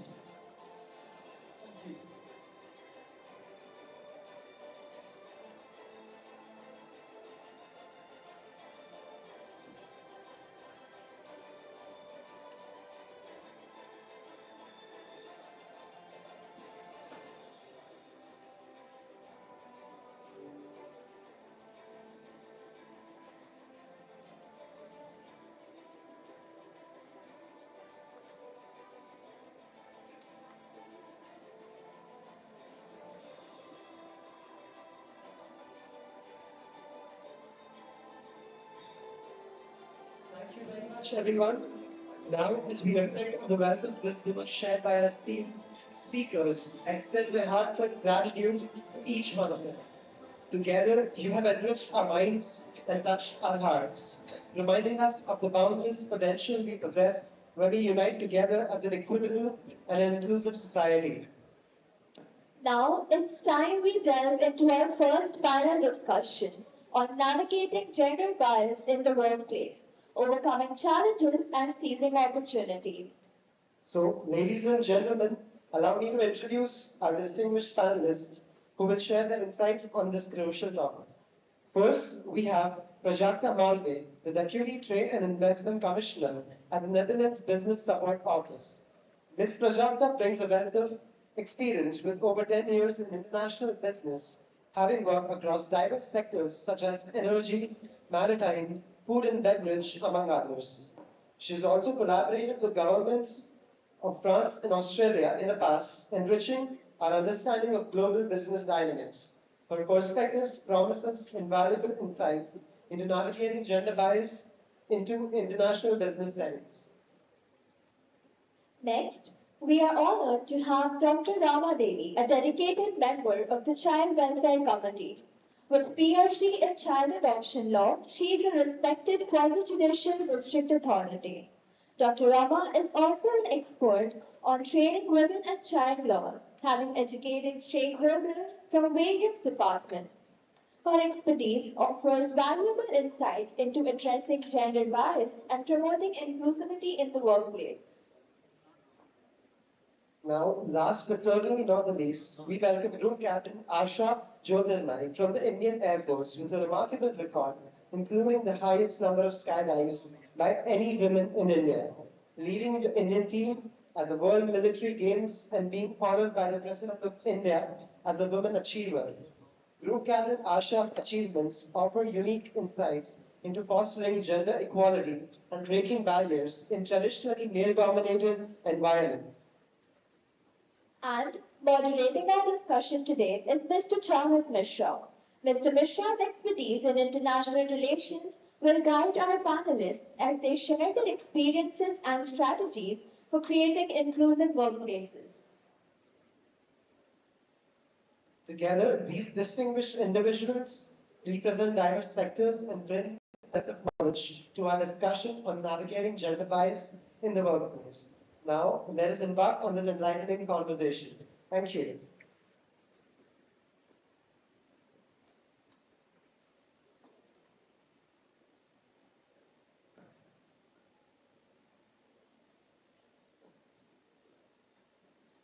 Thank you very much, the anchors. And now we are starting off the first panel discussion, which is on navigating gender biases in the workplace, as well as how do we overcome challenges and seize opportunities in today's day and age. My first question for this panel would be to Group Captain Asha. Considering that India has seen a male-dominated defense service, right? How to one combat gender stereotyping in armed forces? Maybe if you could share from your experiences. Definitely. Thank you very much. And thanks for this gathering here. And I hope nobody's sleeping at the back. Can I have a video playing if it is there? Is the video loaded? Yeah, that's it. That would have had a more impact. Nevertheless, we don't combat gender disparity because we combat the enemy across the border. So having said that, the defense forces have always been looking for a soldier, whether it is a man. The training, starting from the training to whatever we do in the service, we generally don't see any disparity when it comes to training into the armed forces. Like I would always share this, the bullet or the aircraft or the environment around doesn't know whether it is a man or a woman. So that's how it's been in the Air Force or the Army or the Navy. I can only talk about what's happening in India because we generally tend to travel very little abroad. Nevertheless, thanks to my sporting ability in the sport of skydiving, I could get to see more of other countries and how they look at things. Like again, I'm telling you, the parachute will never know whether it is a man or a woman, and if there is an emergency, it will act similarly. For that, women have to be twice as good as a man to prove that you can take on physical and mental strength. Absolutely. I think that deserves more of the party of sound applause. So maybe we keep with the same spirit as we move along in this conversation. Picking up the pieces from this question, my next question is to Prajakta. You've been working and representing the embassy of Netherlands. What is one piece of advice that you would like to give to women who are starting their careers, especially at their early age, as well as once they have started and they move along with the journey, what are the things that they should keep in mind? First up, thank you, Char, for inviting me to this panel. So I think one very critical factor that I would say is important for all people and a little bit more for the women to remember is to believe in yourself. Quite often we come across when we're just starting out in a career, we're thinking, oh, this is new to me. Can I do this? Maybe I'm not adapted to do this. I don't have the skill set to do this. How can I do this? Well, there are so many people in this room or in a conference room or in a meeting, they know a lot more than me. I don't think I can say something. I don't think I'm allowed to say something. I'm not qualified enough to do this. You have to put all these thoughts at the back burner, and this is especially important for women who generally tend to sort of have an imposter syndrome, as I would like to call it, who believe that they're not good enough to do something. Put it on the back burner and believe in yourself that you can do it. I'll give you a small example of how I've done this a little bit in my work life. When I started working with the Netherlands, maritime was a sector that was one of the top exports from the Netherlands. I had never worked in this field. I always believed that it still is a niche field to be in. I felt maybe it's going to be too technical. Maybe it's going to be too complex for me to understand. I've never been on a ship or a boat or even a jetty, never even visited that. So how am I going to look at this? What I did was, in part of all the conversations that were happening in this sector, I sat at the back, made notes of everything, started reading up on whatever was happening in the world about this particular sector, started learning a little bit, a little by little, on what Netherlands and India were doing together to bridge this gap. And then, probably after 3, 4, 5 months, I got a little bit of a confidence to make one suggestion in a particular room when I thought people were experts in that particular field. And then I made that first suggestion, got 1% confidence, a little bit more at the next question, a little bit more at the next suggestion. And I feel this is probably one of the few ways that you can continue believing in yourself or just tell all those self-doubts to go away by giving it a little bit more power by knowledge that you acquire. Absolutely. Thank you. Thank you very much. Dr. Ramadevi, you have, been a member of the Child Welfare Committee at the government of Telangana. And my question to you is specifically on the laws addressing gender issues at the national as well as international level. So maybe if you could throw some light on that.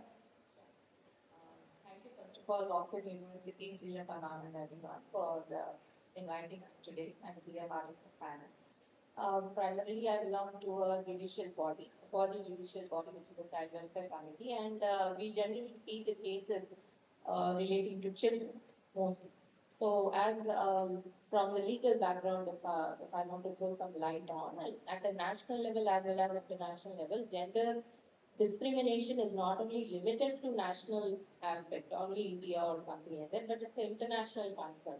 And primarily, first time this international concern was addressed at the United Nations platform and CEDAW, that is Convention on Elimination of Discrimination Against Women. So this is the first convention which was brought out by United Nations to eliminate all kinds of gender discrimination.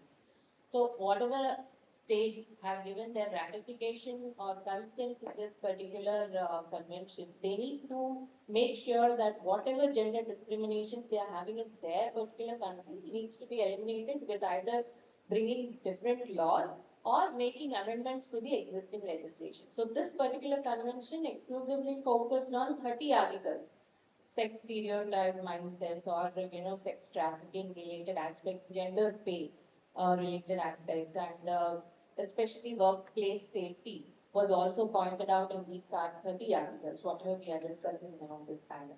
And these 30 articles need to be imbibed into the domestic legislations of every country, whichever has given the consent. So when did India give consent to this CEDAW convention is in the year 1993, and since then we started making various legislations to eliminate these gender disparities that exist in all spheres. So primarily, as this is a workplace safety related panel or workplace safety concern aspect, the first law we have this sexual harassment laws in IPC, even in the Constitution, which talks about fundamental rights and all, but also a special law is enacted in state, which exclusively focuses on working women's safety at workplace, which is Prevention of Sexual Harassment of Working Women 2013 enactment. And this is a wonderful enactment which actually laid down certain civil aspects or civil remedies are provided to the women who are working in the workplace, and a wonderful legislation where the women can come up and go directly approach a particular body that is constituted within the organization and give her complaint there against a male member. So this kind of rules were identified by the judiciary, Indian judiciary in Vishaka's judgment, which is 1997 judgment, where certain guidelines were issued as to how workplace safety should be maintained by a particular organization or institution. So that way, this Vishaka's judgment later on is transformed into POSH Act. In short, we call it as a POSH Act, and we have a wonderful legislation right now. If you want me to just explain two more things about the judicial activism as to how the Indian judiciary has reacted with respect to the gender discrimination elimination aspects. We have Shabarimala's judgment where the women are not actually allowed to enter into the temple. In one particular temple of Shabarimala, women were not allowed. So this was the concern which was put before the Supreme Court, and the Supreme Court clearly stated, just on the biological difference, that is just because the woman menstruates, that cannot be the condition which can be imposed to not allow the women from entering into the temple. So this was the judgment which really made a change. And we all know that Josephine Shine's case where adultery was decriminalized. So these way judicial activism has also been a great contribution, made a great contribution in elimination of gender discrimination in India. Thank you. I think that this is a very elaborate understanding of how the laws are framing up. Just as a follow-up to this question, the same question, I would like to ask another one, which is the recent verdict by the Calcutta High Court, which held calling darling to a fellow employee as a sexually colored remark. So maybe you could tell us what that is about. Sure. So basically, 350A section of Hybiztv talks about sexual harassment. And in this particular case, can I just give a short thanks about the case? The lady here was a woman constable who was actually stopping the vehicles and issuing challan if the person was not wearing a helmet or breaching the or violating the traffic rules. So in a similar way, she was imposing fine. Challan is something like imposing fine. So she was imposing fine on the violator of traffic rule, and the violator called her, "Yeah, what darling, you have come to cut challan or you have come to impose fine." So there is no relation here, neither between the male or the female person here. So they were unknown to each other, and all of a sudden this kind of a remark was considered to be a sexually colored remark. So most of them may be asking the same question like, what if I know the person and on a friendly note he must have called me darling. So if my friend is coming and calling me like, darling, what are you doing? Are you done with your work? I may not take it very offensive, but some unknown person is coming and calling me darling, then I will be surely offended. Why? Because what is needed here in when it comes to sexual related offenses or harassment is the impact on the female, not the intention of the accused. What the intention of the accused? See, I just told it on a very casual note. That cannot be the whole thing, right? So what is important here is what is the impact on the woman or the girl here? How did she take the particular situation? So if it has impacted her or her work, then obviously the body, even though if it is made on a lighter note without any intention on part of the accused, but still he'll be made liable according to the law. So the same is even mentioned in our caution. Got it. So I think this is very important for everyone to understand that you need to be very careful when you are in public gatherings, especially when you are making such remarks in workplaces, and that's exactly what we are also discussing about. My next question is to Group Captain Asha. First and foremost, I'd like to share with you that she holds the highest number of skydives by any woman in India. She holds the record for that. So maybe we give a big round of applause for that.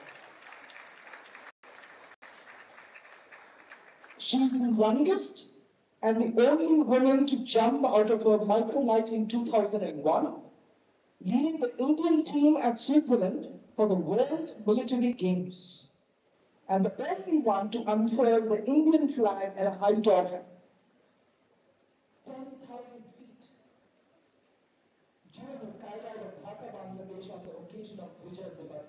So, considering your background, that is not easy. I mean, something like this, to be able to achieve that is not easy. So, I just want to understand from you, as a woman, have you faced any difficulties in this journey? And if you could share from your experiences in terms of what led you to achieve that.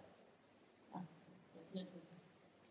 Having set the highest number of jumps in India, that's because in India, being a woman comes with a lot of responsibility. I wouldn't comment upon other countries, but definitely in India, if you're a woman, your responsibility towards the family, to your children, towards the society, and towards everything takes priority, everything you achieve other than that.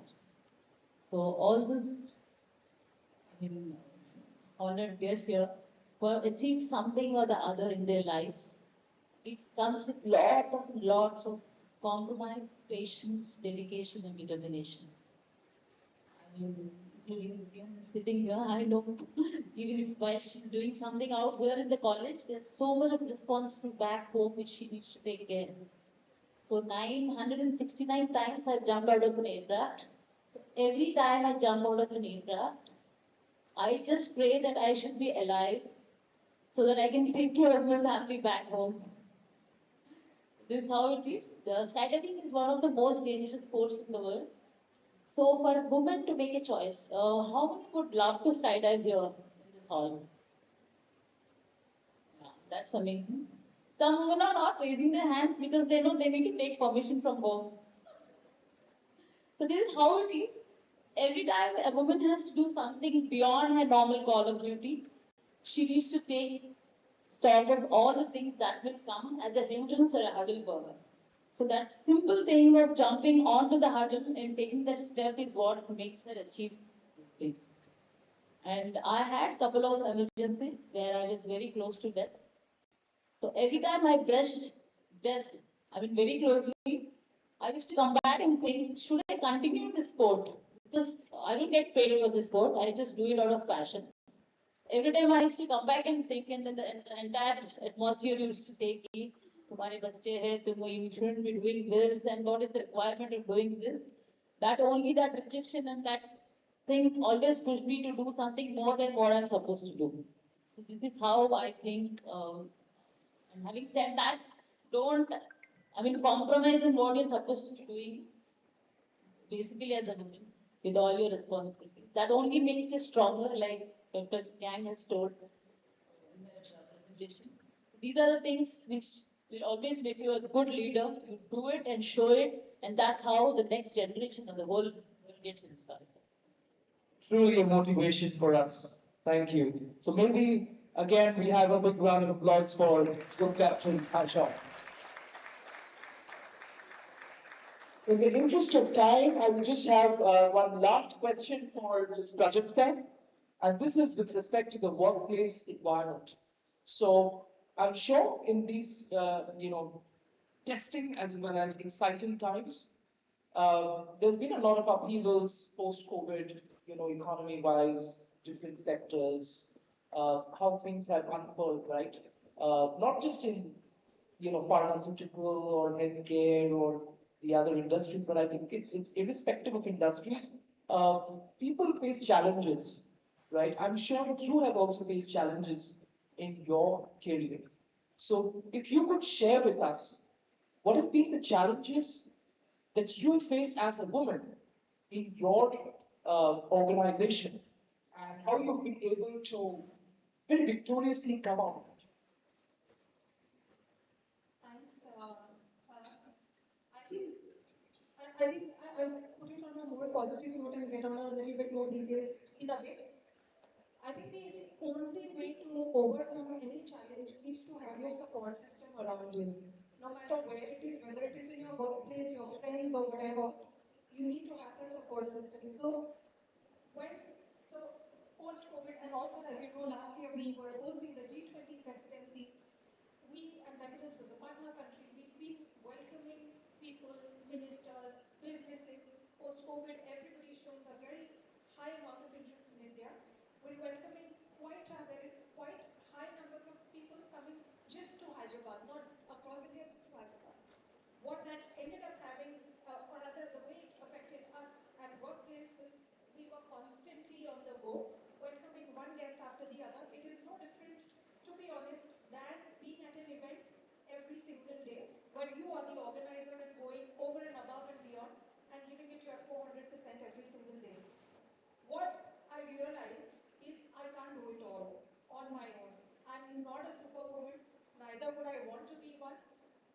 To balance home, work in all 100% capacity as well as willingness in which I want to do things.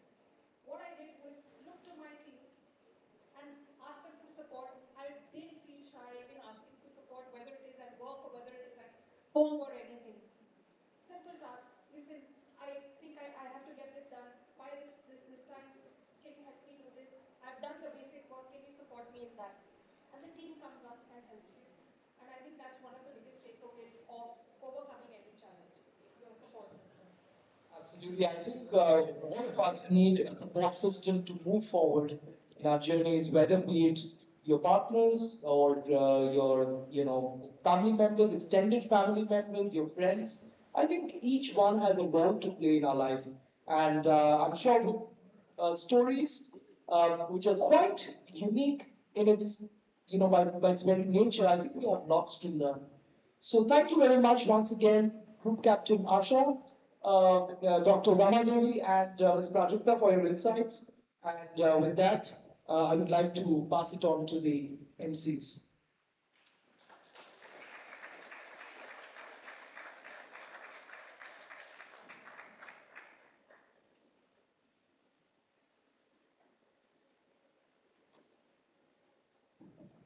That was a very insightful discussion. Your voices have sparked a revolution, and together we will continue to champion inclusivity one step at a time. Absolutely. And in a world where inclusivity often feels like an uphill battle, your unwavering dedication to fostering diverse and equitable workplaces serves as a ray of hope. Each story shared, each strategy discussed has touched our hearts and reminded us of the profound impact of our collective efforts. Now, I would like to call upon Dr. Kakori Sen to distribute the awards for our speakers today. Thank you so much. I think I have no one to distribute the awards. These are the women that we have here are such great achievers in themselves. The idea is to hear them, invite them, hear their story, and feel inspired from them. So thank you all of you to have graced our campus and to have participated in this event and shared your story. Each one of you is a hero for all of us here, and we are immensely grateful. Thank you so much. This is a small token of thanks for all of us.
As we transition to our next segment, it's time for a moment of celebration and recognition.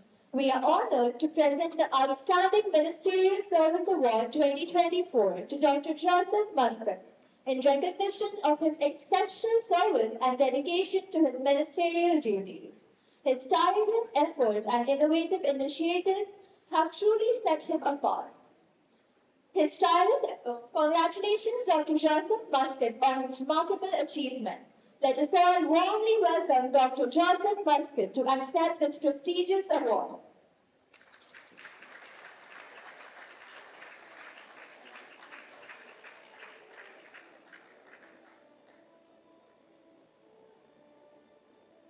We would also like to invite Professor Josh on stage to I'll request the deans, Dr. Satya Prasad, Dr. Srilata, as well as the Deputy Dean, Professor Joshua, to please join us. This award, I would like to explain the significance of this award in recognition of the contributions that the former Prime Minister has made for this country, as well as in the field of diplomacy. I would like to, before presenting this, I would like to tell you a bit about how did we come across it in the last 2 years when we ideated this plan of recognizing world leaders, especially not just in diplomacy, but also in higher education. Just as we presented the honor to Dr. Kang for her contribution in academia, last year we had the honor to also present the award to the former President of the European Commission, Jean-Claude Juncker. So that was virtually, that is promised to visit us very soon. This year, the award for the Outstanding Ministerial Service goes to Dr. Joseph Muscat.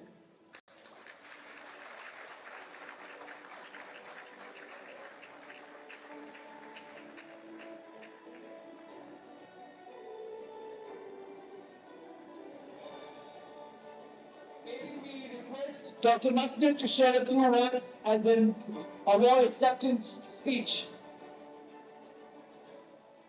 Well, most of the time I always say that awards are best shared with other people who don't take them. So I've done my fair share, some good things, some less good things, but definitely a man or a person on their own is nothing without a team. So definitely, whatever we've done together with a very big number of people. So thank you, and I will convey my regards, your regards to my team. Thank you very much.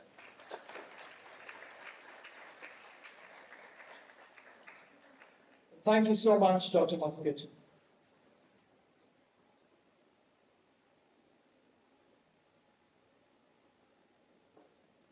Thank you, Dr. Joseph. Your unwavering commitment and remarkable achievements have truly made a significant impact. Now, let us proceed to the most awaited fireside chat with Dr. Joseph Muscat, where he will share valuable insights and experiences. This chat will be hosted by Mr. Chaman Mishra.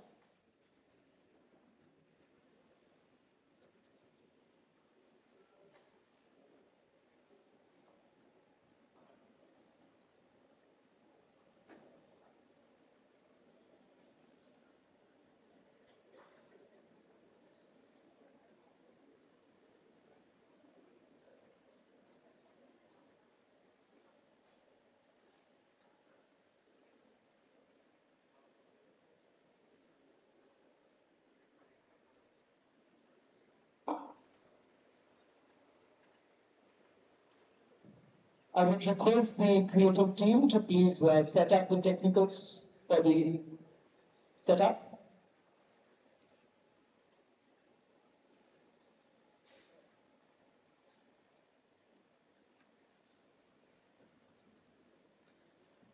So while we are getting set up for the fireside chat, which is going to be live streamed on YouTube as we speak, I would like to open the floor for a couple of questions If any of you from the audience would like to ask a few questions to the former Prime Minister, Dr. Joseph Muscat, feel free to raise your hands and we will pass on the mic to you while this setup is being done in the process.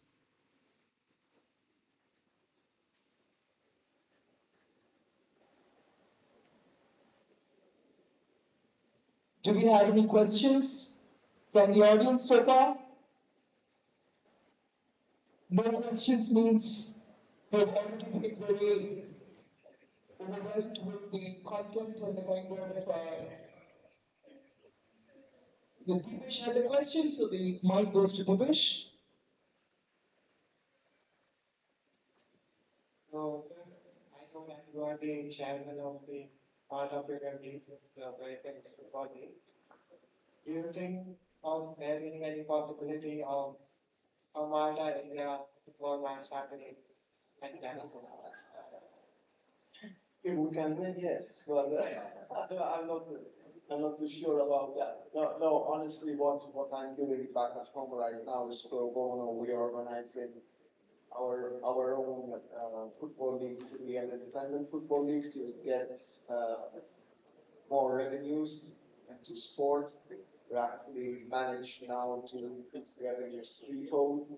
And you would be amazed the amount of interest that is generated by even the smaller leagues in Europe. Obviously, we take part in the big European competitions, in the Champions League and the Europa League and so on.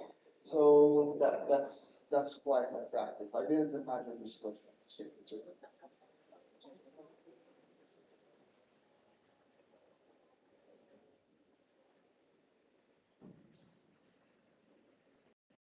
Are we all good to go for the live streaming of the fireside chat?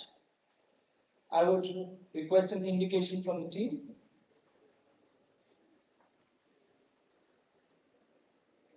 Before we start, just a small request to the audience. Please keep your phones on silent mode or switched off preferably, so that we are not interrupted with any sound during the live shoot of this fireside chat.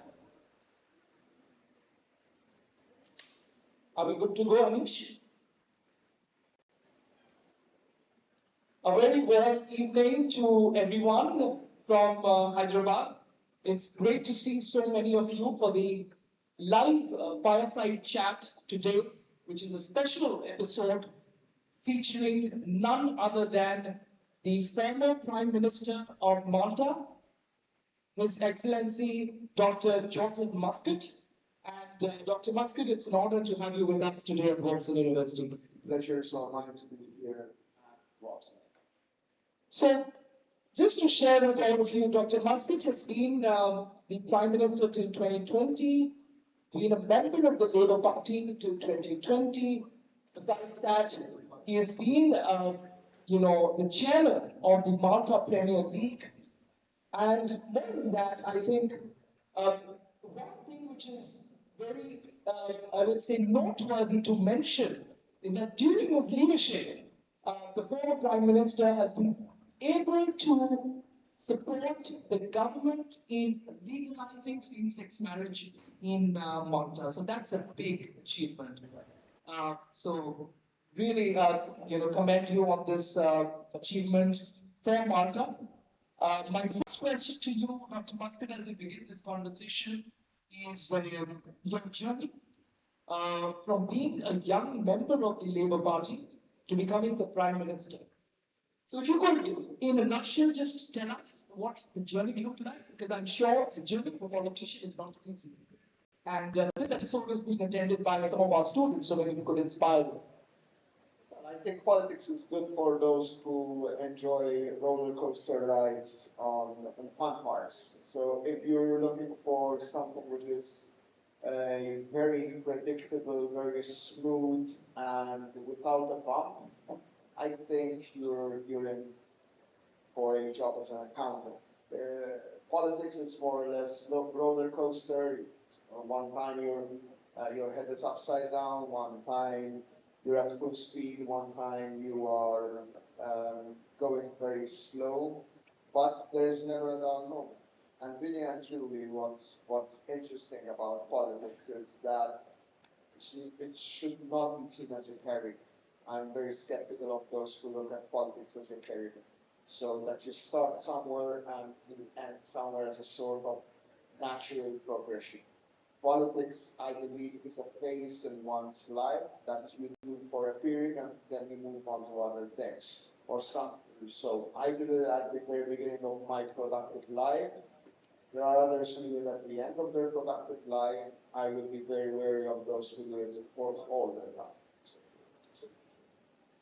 Thank you. Thank you very much, Dr. Askar, for those opening insights. My next question is about some of your reforms and policies.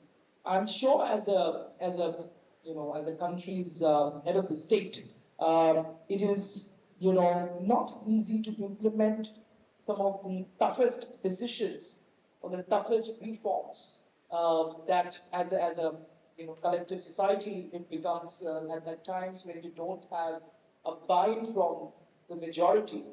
The question to you is, can you walk us through how do you make tough decisions possible and still garner support for your initiatives? I think the key word is transparency. You don't try to make something look what it is not. So if you're standing for an election and your program should be clear, I will do this, this, and this, and then go on to explain why you are doing it. So I believe that change is not a policy in itself. So it doesn't make sense to stand for change as in without answering the question, why do you want that change? And most of the time the answer to that, the answer is equality, the answer is social progress, the answer is social mobility and prosperity. Then change explains itself better. So I believe that people are naturally inclined to be against the status quo. Against the status quo when it comes to criticizing it, but afraid of changing it for fear that the situation might get even worse. So I do believe that in explaining changes, one needs to stick to principles. Why are we doing it? At the end of the day, if you stick to principles, you will be very rarely caught in contradictions. Absolutely. In fact, there are various viewpoints that people may have pertaining to this, but I totally agree with what you've mentioned. Another area which is usually and even now discussed at the G20 and the World Economic Forum is the environment sustainability. This is still a challenge. So how have you in your leadership at the Maltese government you've been able to still contribute in promoting eco-friendly practices and ensuring that there is sustainability, not just in XYZ sector, but I think it's throughout the country. I think sustainability has become a very advanced buzzword at the end of the day. So when there is an obvious tension between economic progress and environmental protection, that's obvious. Um, Nevertheless, there is an environmental progress that can be achieved through environmental protection and sustainability. I do believe that the main challenge, at least in my country, is the small size. The fact that we have a definite landmass, and at the end of the day, daily campus you're doing here, and the fact that every 6 months we're adding something to the campus. I assure you that if that was the case, such as Malta, like Singapore, like Hong Kong, the probability is that it would take you 6 years to do that because of the outcry that would result in landmass being taken for one reason or another rather than being left in its original state. But that being said, I think that globally speaking, the crucial part is making sure that the debate on sustainability is not reduced to simply numbers, because numbers are then very open to greenwashing, to a situation where you simply tick a box rather than having a clear and wider sense of the definition of sustainability. Truly, I totally agree with those statements. When we look at the India-Malta relations, I'm sure there is lots that we have achieved in the last few years. So maybe you could tell us in terms of what have been the recent agreements between India and Malta, and how do you see further developments between the two nations to ensure that we are stronger and moving forward together in ensuring that we are achieving causes, achieving achieving the concerns that the society has. Look, I think that first of all we need to everyone needs to realize its one's own limits and context. So we're one of the smallest countries in the world, definitely standing the same room with a economic giant such as India means that there is a level playing field, and we cannot aspire for that to be a level playing field. But there are ways and means in which we can cooperate, and we will cooperate. So one of the points that is probably not known is that the Maltese Medicines Authority, which is allowed by both the European Medicines Authority and the American FDA to give certifications, is the preferred EMA and FDA certifier for Indian pharmaceutical companies here in India. So many times our Medicines Authority comes here to certify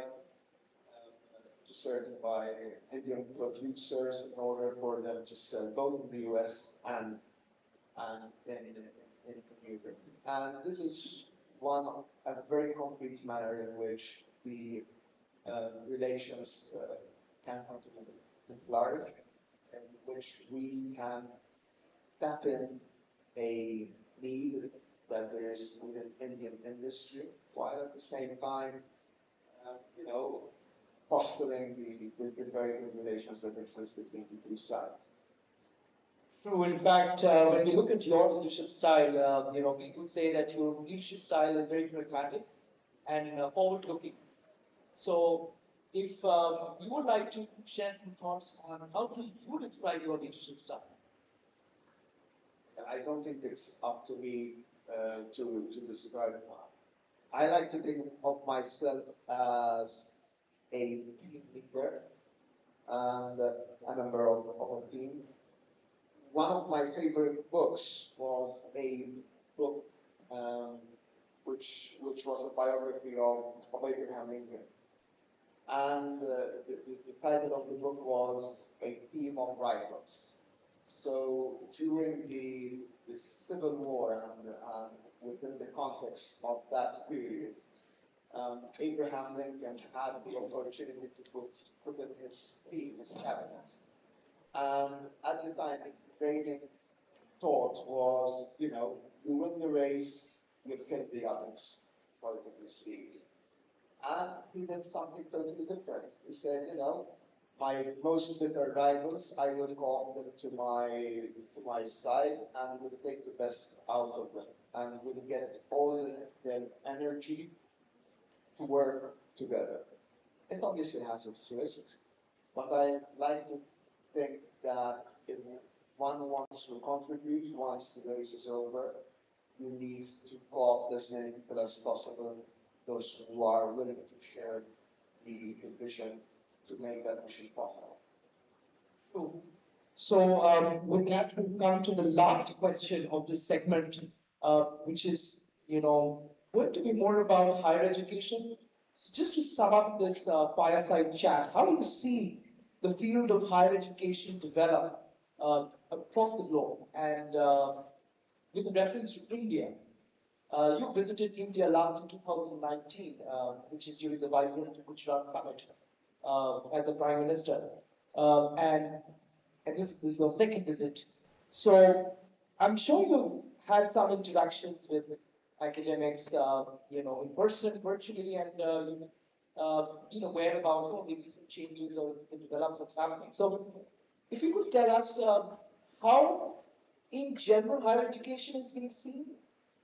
Second, how as Woxsen University, the institution can play a key role with what we've seen so far. So I believe that an institution such as Woxsen within this space is very young. It's 10 years young, but it has managed to establish itself forcefully. So it's one, I've learned today, of only 10 institutions in India that is accredited at European Union level. You're one of the 150 top worldwide when it comes to business administration courses. So that's a great legacy that not even universities been around for hundreds of years. Some of them can boast. But you don't have the forms of legacy.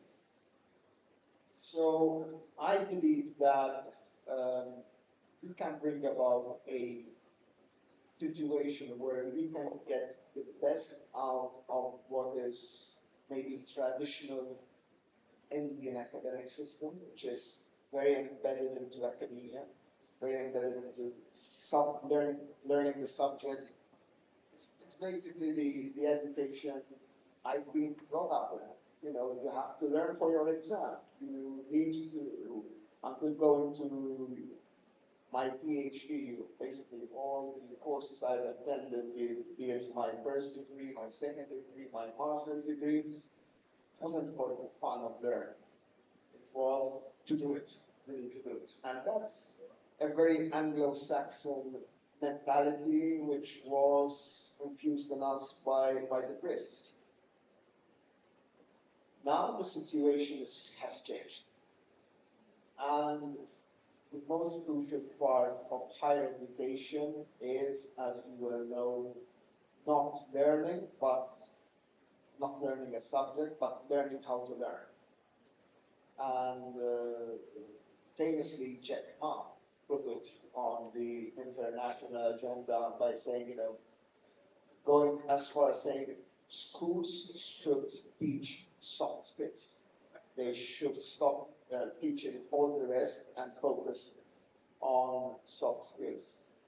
That, within the context of the AI revolution, and that really and truly none of us in here can do. So I think Dr. Kang was saying, about the debate she had in her within her institution on whether to allow Google used for assignments or not. I come from the generation that I remember the debate whether calculators should be used in classes or not. That we were allowed to use calculators only in physics and applied mathematics, and we needed to go and have the sines and the cosines and so on from little the blue book and go through all the tables ourselves. It was quite interesting in itself, but we used to think of it as useless. But it taught us a lot. It taught us the process on how the formula is being done. So within all that context, I think none of us can be able to match AI when it comes to the technical people. So human beings need to be good at other things. I don't know whether an institution can teach those other things, but I think an institution can prepare younger people on how to face the new challenges, which probably most of us don't even know that what they will be or when they will not. Absolutely. In fact, we are living in exciting times, right now, and higher education is very fast developing with not just the AI revolution that you're talking about, but I think in terms of the courses and how the courses are being taught with respect to, say, for example, students don't also participate in, preparing their own curriculums. So things like that, I think we're also seeing that students have started to take a lead on that. In fact, we do encourage that at Woxsen, where students are as much empowered as the faculty to come forward and ensure that their curriculums are up to date with what the industry demands. In fact, another interesting fact which I wanted to share with you, Dr. Muscat, is the faculty internship element which we have at Woxsen. So if you look at institutions globally, most of the institutions will have a student internship. What we foster here at Woxsen also is the faculty internship, where faculties would have to go, and these are usually the junior faculties who are, just joined, developing PhD thesis, joining professors, and for them to experience what the industry looks like. I think it's important that we send them to the industry for 2 months and have them experience what are the kind of practices in FMCG or e-commerce or an IT industry is talking about. So I think these are all interlinked and would always serve as an important piece in helping us put the jigsaw puzzle in ensuring that we provide the best of the quality, best of the education, and totally aligned to what you just mentioned, how we are moving forward. So with that, we've come to the end of the segment 1 of the fireside chat. The segment 2 and the last one is a surprise element, which is a rapid fire. So a rapid fire with Dr. Joseph Muscat. The questions will be, demanding a response which is going to be one word or one sentence. So you have to be quick and tell us a response. So, audience and Dr. Muscat, are you ready? Yes. So my first question to you is, one key learning that you've had in COVID? Totally agree with that. How do you see India take on the lead from the global south or the world? So one word for India. Necessary. Absolutely. One book of yours that you have read, not yours, but what you have read, that you would like to recommend to our viewers watching this? Art of War. Absolutely. In fact, I personally was very fascinated with that. Another question would be, something a bit personal, but quite exciting to know, and that we have so many of them watching this, and we would like to know the life of Dr. Joseph Muscat. So maybe a glimpse of that. One moment from your life where you faced a testing time. At the same time, it was embarrassing, but as you came out of it, you felt that there was just nothing. This was momentary, but I think this just helped. This I cannot answer in one word, because it's a funny story. So when Michelle and I were having our drinks, and it came at the end of a very complicated pregnancy, we had decided after reading a lot that we wanted to preserve their umbilical cord stencils. And we watched the sets, we had demonstration on how they use, and we needed to get them at hospital and to be in the delivery room. And it was something that was planned, so it was a cesarean, and we drove in for the delivery, and at one point she told me, okay, where are the sets? And I had forgotten the sets, but at least they weren't at home, they were in the war, so I had to go out again and come in. It was very embarrassing. To tell them, just wait one moment, keep the kids in, I need to go out. I need to go out. So maybe as a follow-up question to that, how did you meet Mrs. Muscat? Oh. Where did you meet her?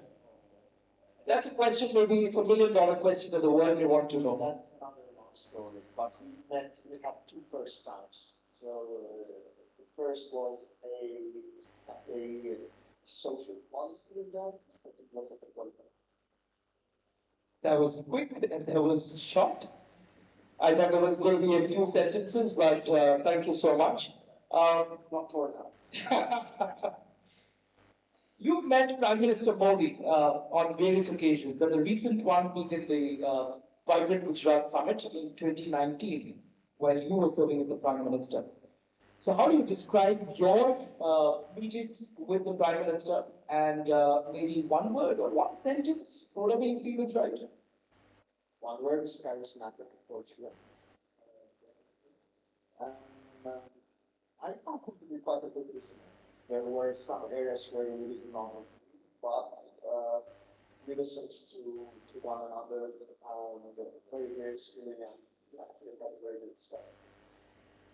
Thank you. Thank you very much. And my last question to you is, if you would like to switch your career for a day, what would you do? I have a flip side of the question. If you were not a politician before, I mean, what would you have done? I mean, you've had I would say, keen interest in sports. So, I mean, all of us know by now. You're chairperson of the Malta Premier League. But aside from sports, if you could tell us what is that one thing that perhaps the world doesn't know and maybe they should know from the sport? I would love, actually it's something that I would love to have, but I cannot have. I would love to see colors, because I'm colorblind. So I don't see red and so on. It's a complicated thing. It's not any form of disease or anything, but it's just a condition, genetic condition. So sometimes I would say, I would love to know exactly what some colors look like. Awesome. And before we conclude, 3 words that you would like to give as a piece of advice to the youths that would be watching this episode going forward. Ambition is not a bad word. Ambition is key for success. Totally agree with that. Thank you very much, Dr. Muscat. I think that was a wonderful conversation. Really enjoyed it. And thank you for coming over to our campus. And with that, we've come to the end of the fireside chat. And I thank our viewers, I thank the audience for your patient listening. I'll be back very soon with another guest. Thank you.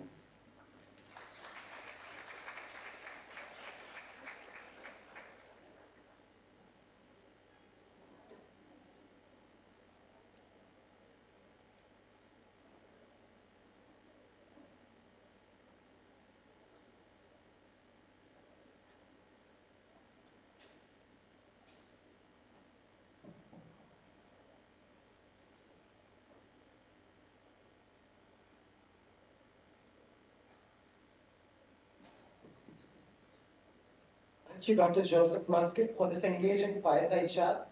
Your perspectives have certainly inspired us to think deeply about the issues of time. Now, moving forward, we will be honored by the presence of our guest of honor, Mrs. Helke Carvalho Hernandez, Vice President of TNMP Global, who will deliver an insightful speech on advancing gender equality in the global context.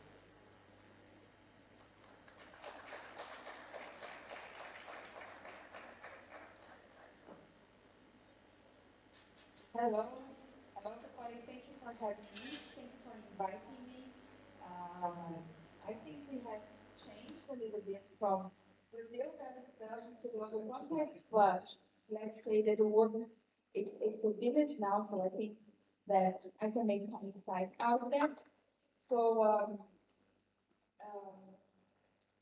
actually, I have to start by saying where is my background because I live in Brussels, I live in Belgium, I've been living there for the past 20 years.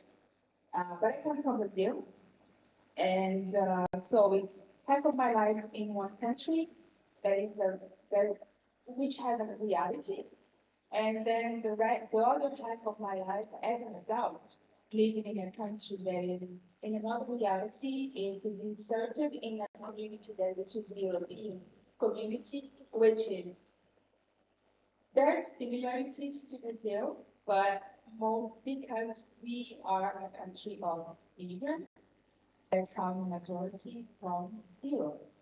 So although everybody tells me I look Brazilian, sometimes I think I look Spanish, I look Italian, I look the mixture of what we have in Brazil. So I like what you said and in your presentation that life today is much more about diversity than the problems we face regarding minorities, regarding gender disparities, gender gap, and all these issues. So I am the daughter of a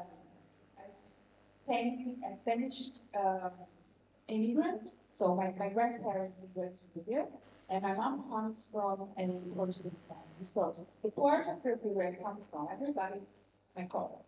So I'm very white, but then Brazil is a very wow, that's me. Sorry. So Brazil is a very diverse country, but that diversity is extremely positive. But of course, we also face the dark side of a melting pot, of a society that is quite new. You have to remember that Brazil is 500 years old as a country. And before that, there was nothing. There was some people living there, but they didn't even have a proper language. So the the journey that the country has gone through compared to the world I live today, the world of Europeans and how Belgium compared to it's extremely different, but there are some similarities as well. So then, what is in there for a woman that is born in a country like Brazil, that comes to Europe, and then how does it feel to be having an education, which is like I've heard so many of you talking about it. I relate so much to the students because I'm a chemical engineer, and then my wife brought me management education.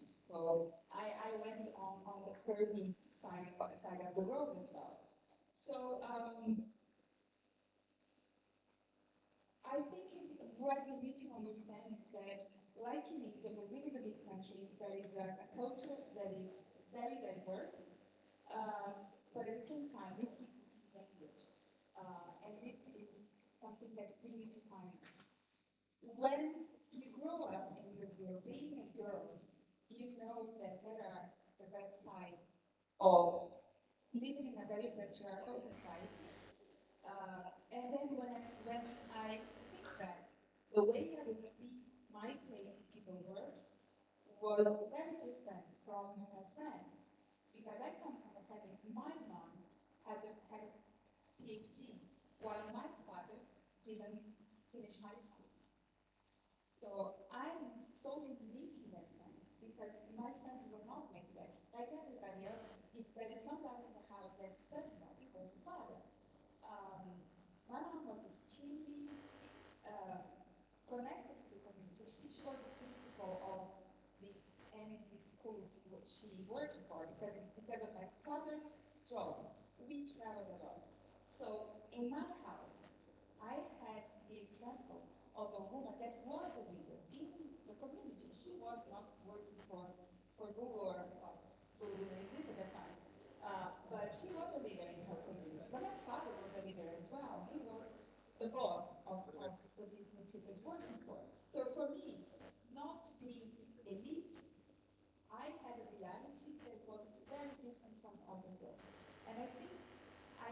talk about diversity as well and talk about the place that women have in different societies, that I think also the way you were brought up shapes who you are so much, and for girls, it is so important.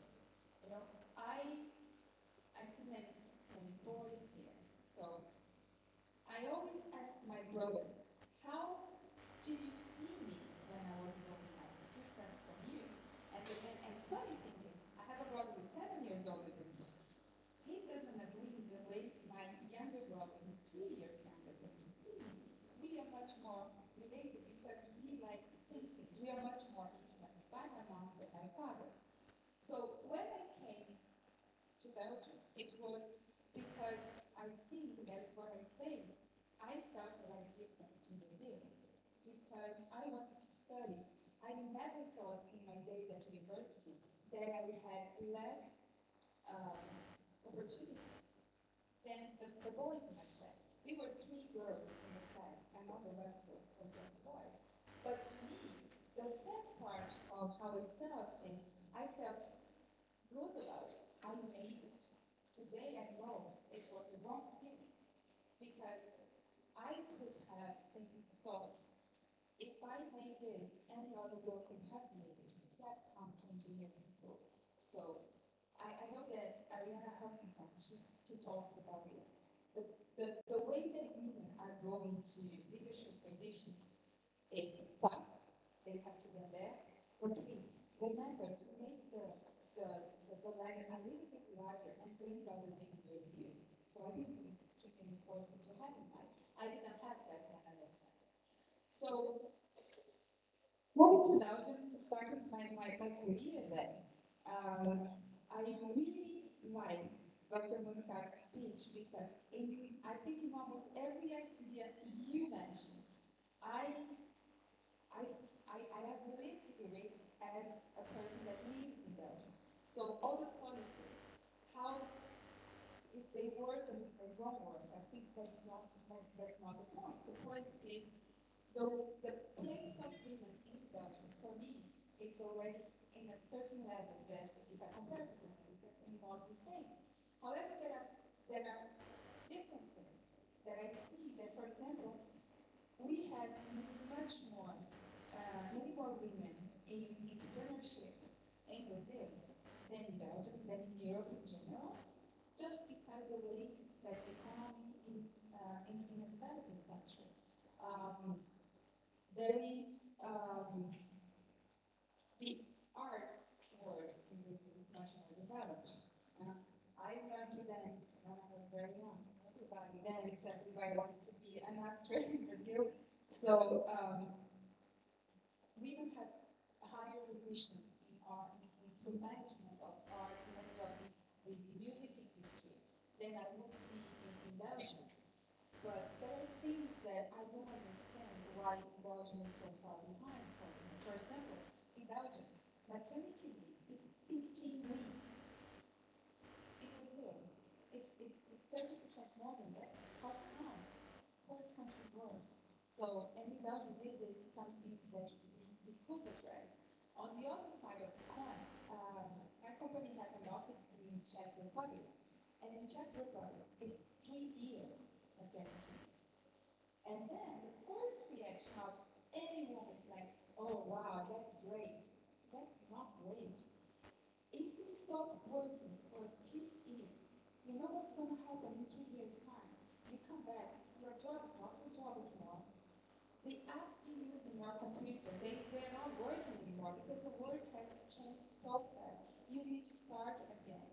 So this is handicapping women, keeping women 3 years at home. It's not the answer. I think that's a boundary there. I'm not talking about 3 months, but 2 years is too much. So in the sense that how do women come to leadership positions? I think, as I said, I think what I see around me is there is a willingness, but there is also who is helping you there. So I think in terms of mentoring, it's great that we mentor women, that we get women to be in my case, when I started working, by the way, I worked for the same company for 30 years ago. So my boss has always been the same person. At the time I was very low in the hierarchy, and now I'm vice president, and my president was always the same person. He was the one who believed me. He was a man who didn't give the chance to other men just because they were men.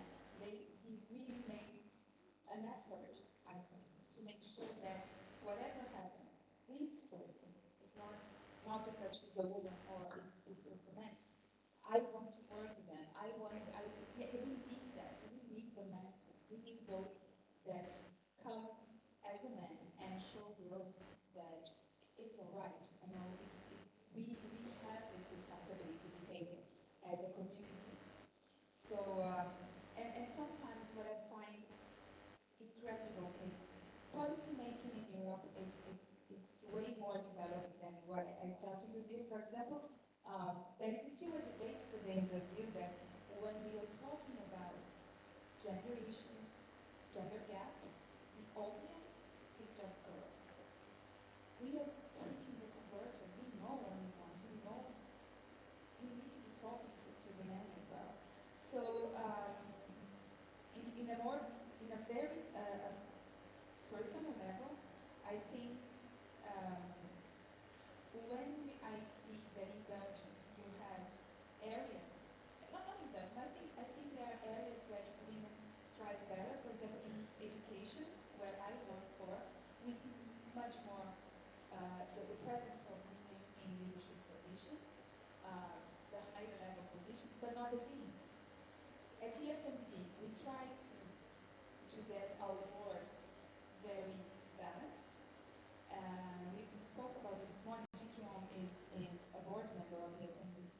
It is super difficult because there are very few European teams, female European teams, and when we invite them to take part, they say, I have too much because we don't have enough women. So all those words concentrate everything. So I think there's a lot of work to be done, but I think it's also about ambition. We need to have that ambition. We need to make sure that we make it positive that men and women inside the family they share responsibility that falls in the hands of women. In a way that men don't feel they are reduced, they're being penalized. The concept we have about how to be care for elder people in Brazil, when I say I live in Belgium, the first comment they say, "Oh, you put your aging parents in homes, in places for the elder," and I'm like, "Yeah," and then I call, "Yeah, it's true." So I asked the man, "Would you stay at home taking care of the elder parents?" I know it's the woman's job. So there is this part that needs to be changing, and it helps women really get there and concentrate on their careers. I also think that I have heard once Michael Porter giving an interview, and I was in an airport in Brazil by chance, and then he was introduced saying, "How does it feel to do this brilliant story?" And how much work is there? And he said, "My success was 10% hard work." And the journalist felt like, "Oh, good. Full of yourself." And he said, "No, it's only 10% because I'm a man, I'm white. I come from a country where everybody has opportunity. I was surrounded by books my entire life as a parent. I had friends that keep a lot of academia to becoming someone studying, having an academic life. But with all of that, the only thing that I have to do is bring technology. 80% of the way to the right page, if I don't do it, I'm going to break the person.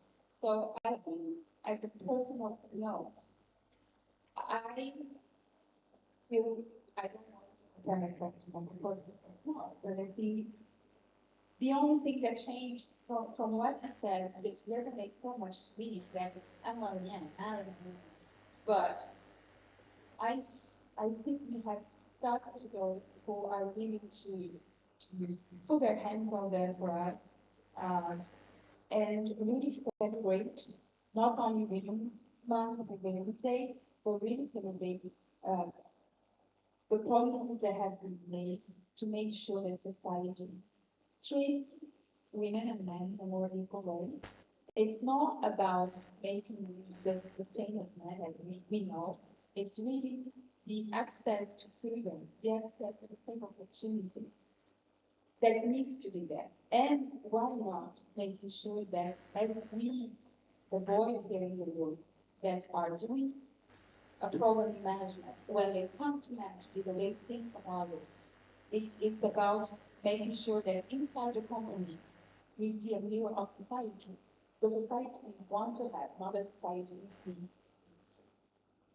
Thank you so much.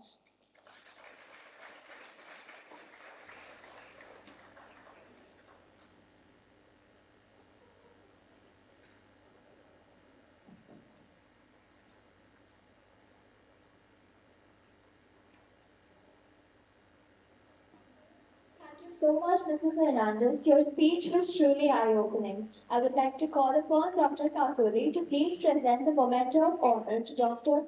Jikyon Kang and Ms. Hernandez.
I would also like you to present the memento of honor to Dr. Jikyon Kang.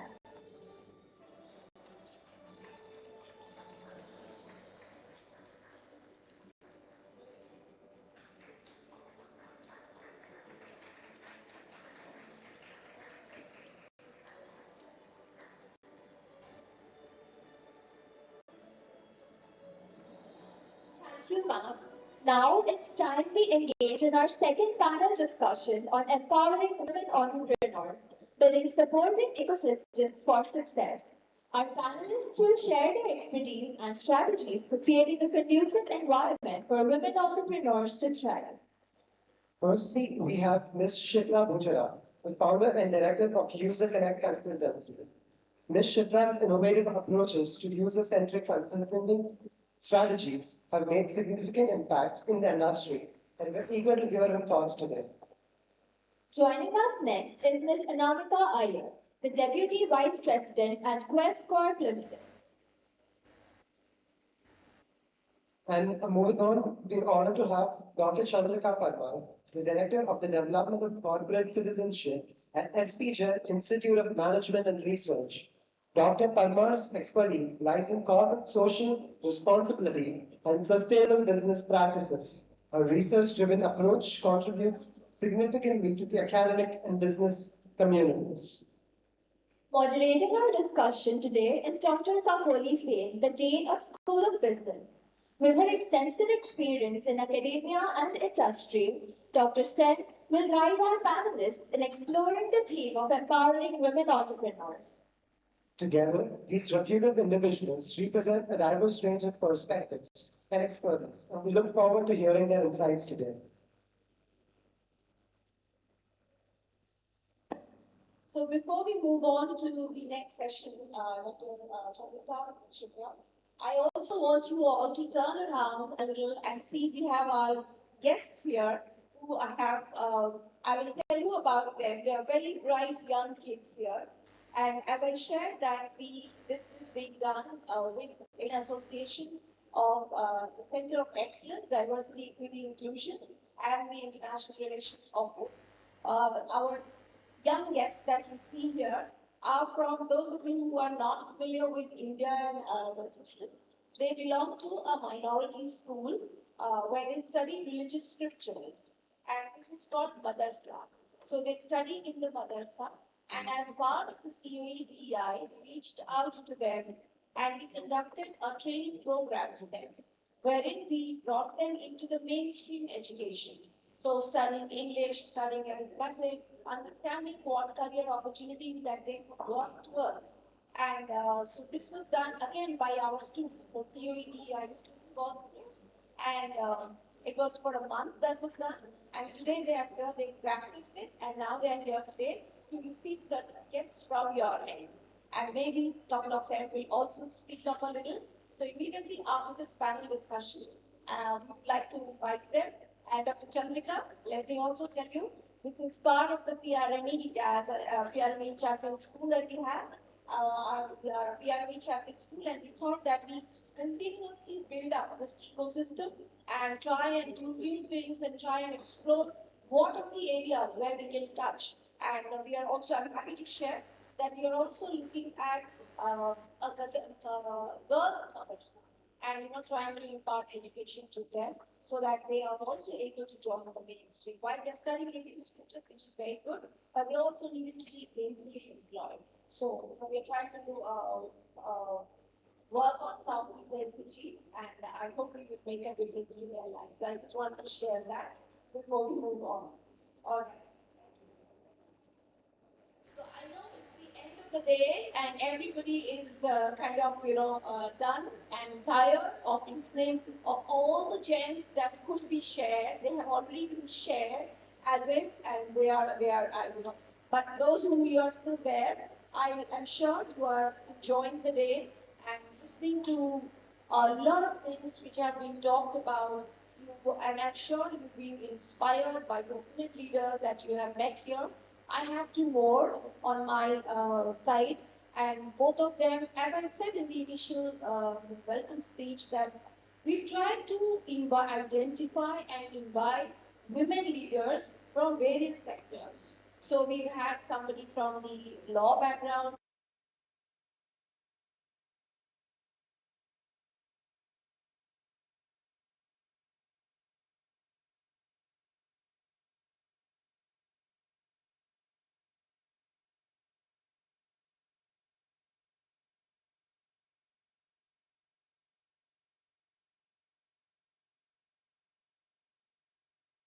research. So these are again new areas which you would get to know that where there is option for women to look at and explore. So I will keep it short. I know we have our young guests also waiting, and I'm sure everybody is now wanting to wrap up. So my first question would be to Shipra, and one question each. You can ask your own questions, by the way. So Shipra, you've been a woman entrepreneur, and India is a land of entrepreneurs, as our Prime Minister is continuously talking about it, and I believe there are entrepreneurial initiatives which are started. So, how do you think, as a woman entrepreneur, how does the ecosystem look like? Is it supporting women entrepreneurs, not supporting? What is good about it? What could be done to make more women as entrepreneurs and not just the low-hanging fruits? The higher end also, which are typically considered male bastions that, women should only do those low-hanging, low-investment ones. So I would like to do a comment on that. When, as we've been hearing all day, that it is about you showing up and the opportunity that it is. So how are we being trained? What kind of ecosystems have we been a part of? And then when you take up this challenge to be an entrepreneur, which means you have to craft and craft everything that you think you want to achieve. The industry only requires the people who will deliver. It doesn't really see if it is a male or a female, right? So, it is in my experience, it has always been how good are you at the job? How can you deliver on it? Will you show up when it's required? Do you know what it takes to, to take stuff 2, 3, 4 times? Do you know how to handle failure? And then it is just a matter of being there and doing it every day. None of my clients or my colleagues or my excellent support systems ever had a doubt if it was a women, is it the right place for me to engage? Or nor did I get an opportunity because of my gender, nor did I lose an opportunity because of my gender. So the only thing is, do not use that card to say that there were other things that give my attention and be a little more supportive than required. And I'm just seeing that because I think everybody acknowledges that when a woman steps out, she's doing much more than she's being there at the business front. They're making that she's capable of it. She's responsible to take care of back at home. While men are trying to contribute and take that responsibility, uh, most of my interactions when I had to probably make a change to the schedule or ask for an extra grace period, by very clearly stating the reason, I don't think anybody has made a judgment on it because you're a woman. Because of the society and the landscape changing, the fabric of the society changing, it is taken pretty positively, and there is enough and good support as long as you're being transparent, as long as it's not going to happen, as long as you know you're there in spite of all challenges. So I think it's a great time to be a woman entrepreneur. We are blessed to be here at this time and dream big and achieve it. So much, Shubhra. I think that's what you put it across. And I'll try and just add to it that very importantly you said, don't play the woman card. Do what you must be doing and let your work do the talking, not your agenda. In fact, that reminds me, Martina Navratilova, when she was on a winning spree despite her advanced age, and she was asked that how do you continue to play and win despite your 45 or 47, whatever age she was? She said, the ball doesn't know my age or gender. It just knows the tricks or the strategy or the skills that I apply on it. And that's how it should be. So, and the other thing that I also, think one of our earlier speakers said, that create that ecosystem, create that support system. Very, very important. Um, Anything that we do, it is not just probably when we create that ecosystem, it is not just for our own sake. When we create an ecosystem, when we take other women's help, we are also somehow mentoring them. We are in some way creating them to think, to be aspirational, and also take on leadership positions, which is great. And the third thing that I also would like to reiterate is that somehow a lot of us think that we can wear a lot of hats while men cannot. We have been struggling a lot while men have not. Quite possible that men have their own struggles. Men probably have their own stories to tell. But we are not really in a mood to listen because we have our own stories to tell. So it's okay to be, probably we could also be a little more sensitive and also involve men. If we think that there are 10 things that we need to do, and whether at work or at home, why do we think that all those 10 things need to be done by us? Is there any rule or is there anything that says that it is only us who will pick up the taps at home or do the things? We can always delegate, we can always request, ask, sometimes the joke that we do it. So I think those are the things that we also need to learn, which we do, which we use all kinds of methods to be able to get along what we need to. So thank you, Shiva. Thank you so much. Everyone. Sure. Also, when I started my career, most of the time I used to be the only woman in the room. Now there are more women I meet than people. There are more women in the room, and then that the environment is changing. So it is no longer that you are the only boy and you have to start to think about the strategy of what the guy would think like, what would their strategy be like. Because the way we are wired, the way we react is different, the way we build things is different. I don't think they're going to be thinking about it. But when there's more women in the room, like here, the environment is more supportive and we know each other better. We speak the same language and it's more everything. Yes, I agree with that. That there is more collaborative mindset than a competitive mindset. So maybe we could spread more of that around. So yes, thank you so much. Shalvik, I come to you and reserve the best for the last. So, Chandrika, as an education, as a professor, as an education leader, how do you think your institution or as teachers, as professors, how are we inspiring the younger generation to become leaders, take up their own, become entrepreneurs, or do their own thing, and not just get into a corporate job just because they're doing an MBA, or actually take up an engineering job because they have studied engineering? How are we doing our job, to promote women to be what they want to be? Young women. Well, thank you, Kakali, and thank you also for having me here.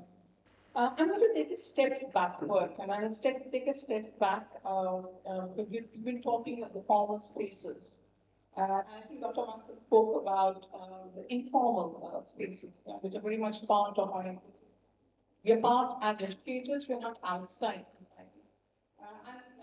The last 1 month, I've been traveling, crisscrossing across the country, working alongside a lot of civil society organizations.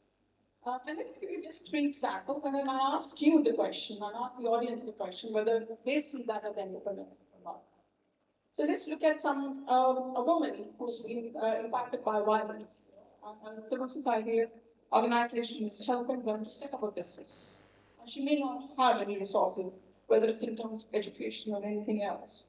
What she might have is a set of skill sets, which might be about cooking or might be other things. How do you organize them to create an entrepreneurial enterprise, which is a social enterprise? That's one part.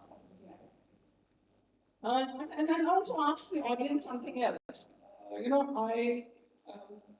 I was in a particular state where I was talking to a particular organization which only works with sex workers. And they're saying there were 40,000 sex workers, 54 brothels. Women have no resource but their body. If you have women who have no resource but their body, you see them as entrepreneurs, they use their body. They have ensured that nobody underage will come into the brothels where they work. They also looked at that nobody would be forced to do that space. And they take that space. So, what is very interesting is out of these 54 brothels in which they work, they've got a proper organization from the president, secretary, treasurer, and somebody who's presenting it. And then it goes up to another executive body which has 9 members elected from this 216 people. So do you see that entrepreneur? All that they want is the dignity of being recognized as people who are enterprising, innovating on the definition of entrepreneurship as well. Do you look at that? One of, as I was crisscrossing and been talking to entrepreneurs across the country, some of the social entrepreneurs, one Dalit entrepreneur actually turned around and told something. He said, there are many communities here who where entrepreneurship and networks, social and financial networks are part of the ecosystem. But I, as a Dalit, there's no one in my family who's been entrepreneur. And meaning I have the ecosystem, I have all the skill set, all the knowledge set to be an entrepreneur. So my question to us, as business schools, as people who are within the space, is what do we do to create that ecosystem? Because when we're talking of ecosystem building, you cannot just talk of the formal ecosystems. We've got to talk of the informal ecosystem. Informal ecosystems are a large section. 80% of this country still works in an informal economy. I remember only 14% of the entrepreneurs are women entrepreneurs in this country, which is just, which, if you translate it in terms of number, it is 8 million, but 8 million in India is a very small number. So I think this is something that we will also keep in mind. So I think,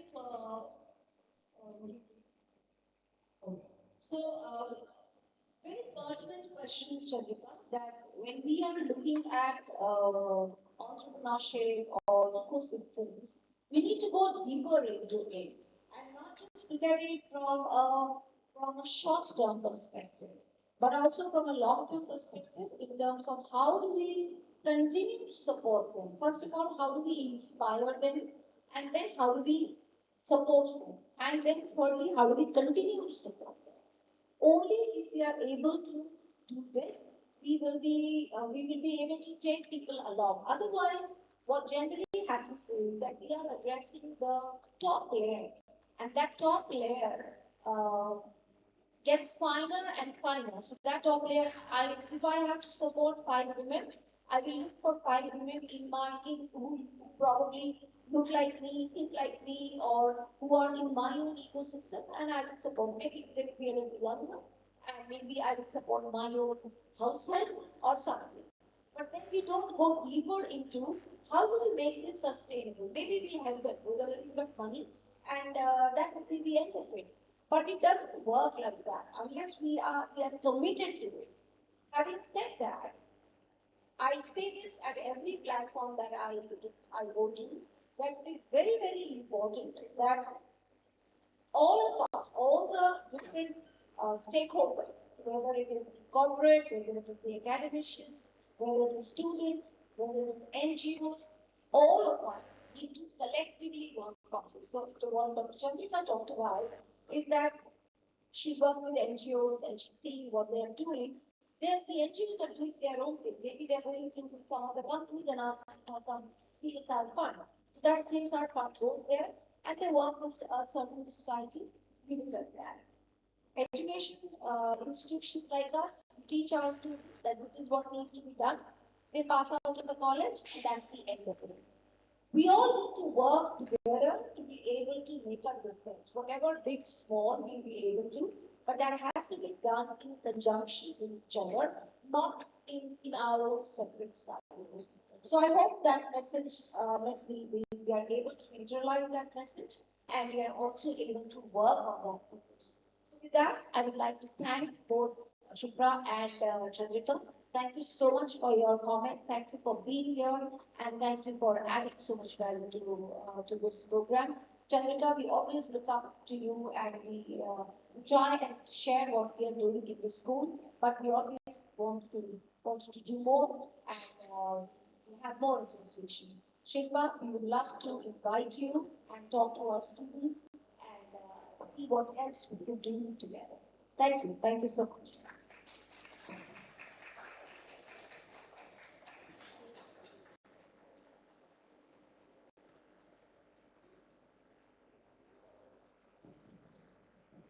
A heartfelt thank you to our panelists for their illuminating discussion on empowering women entrepreneurs.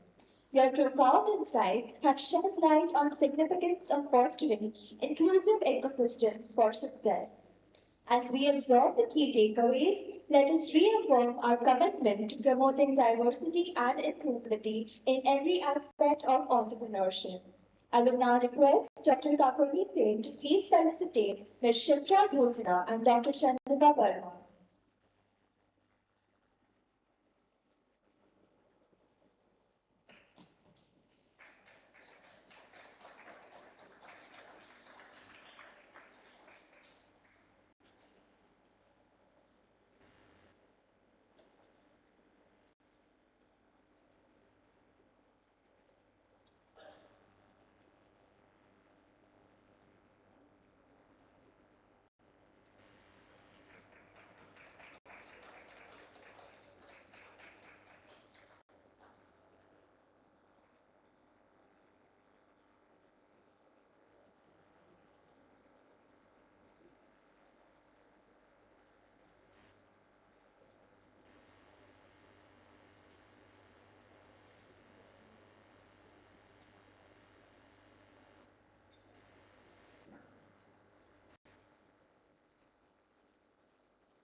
Thank you very much, everyone. Now, as we near the conclusion of our event, we will showcase Project Hunar. And as Dr. Sen already talked about it, this initiative is a transformative approach to education, offering an alternative path to marginalized individuals who often find themselves directed towards traditional institutions. And these individuals were given the opportunity to learn essential life skills beyond religious education.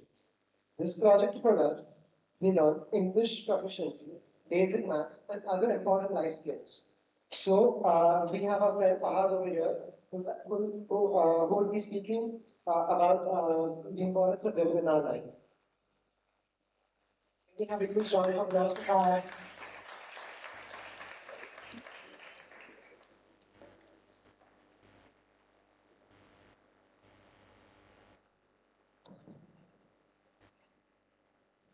Good evening to everyone.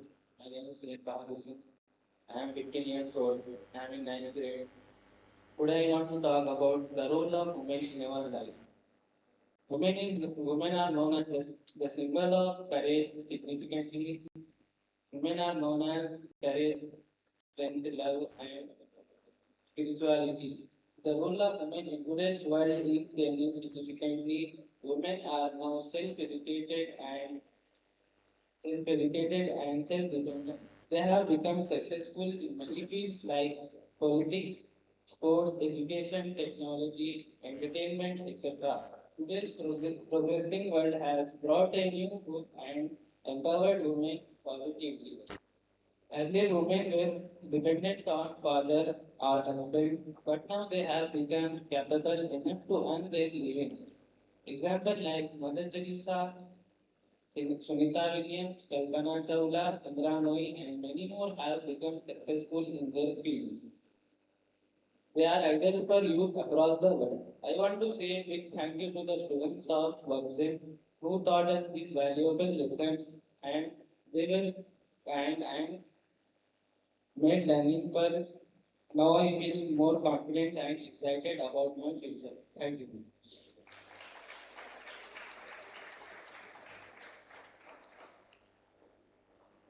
Thanks a lot, Fahad, for that wonderful speech. I would like to call upon all the students who were involved in Project Hunar and they'll be receiving certificates. So I would also like to call Dr. Kakori Sen, who's the Dean of School of Business, and Dr. Jay Hyun Khan, who will be distributing the certificates now. First, I would like to call upon Abdul Hadi.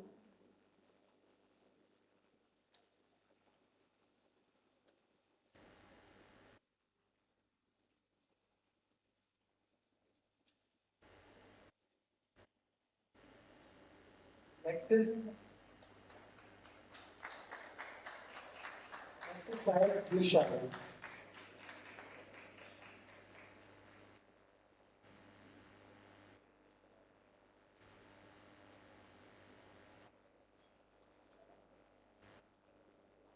Mohammed Abrar Ahmed.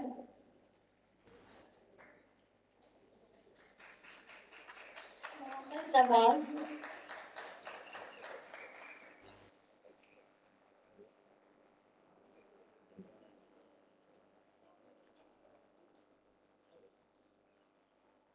Sheikh Abdul Mohidin.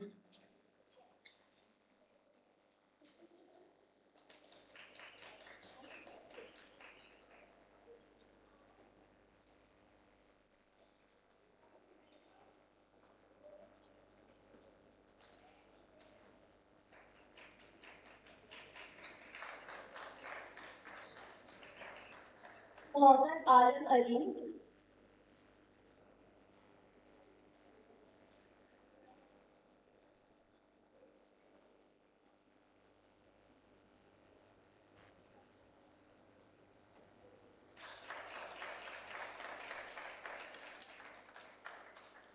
Syed Bahadur Sir.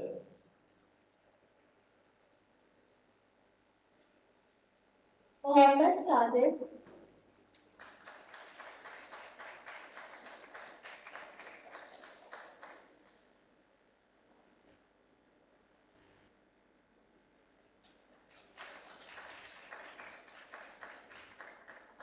Abdul Salam,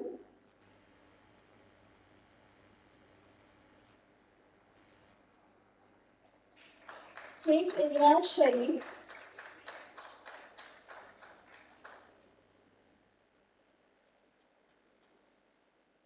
Rajamantu Hussain,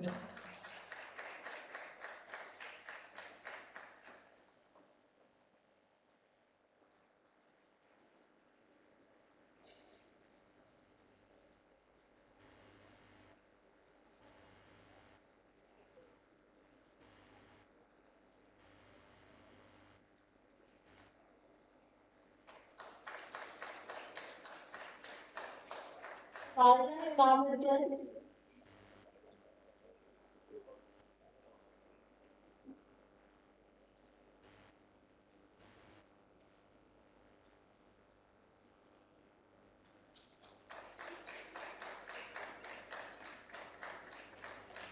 Mohammed Adil,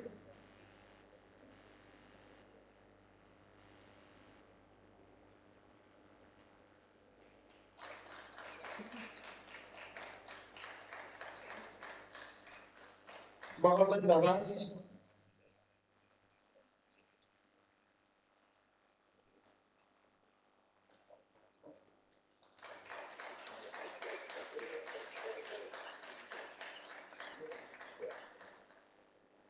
Mohammed Mustafa,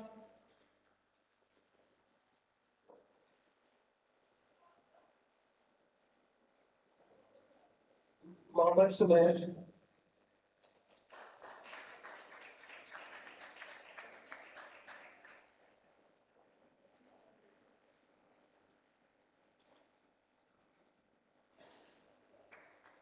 Sheikh Sohail R,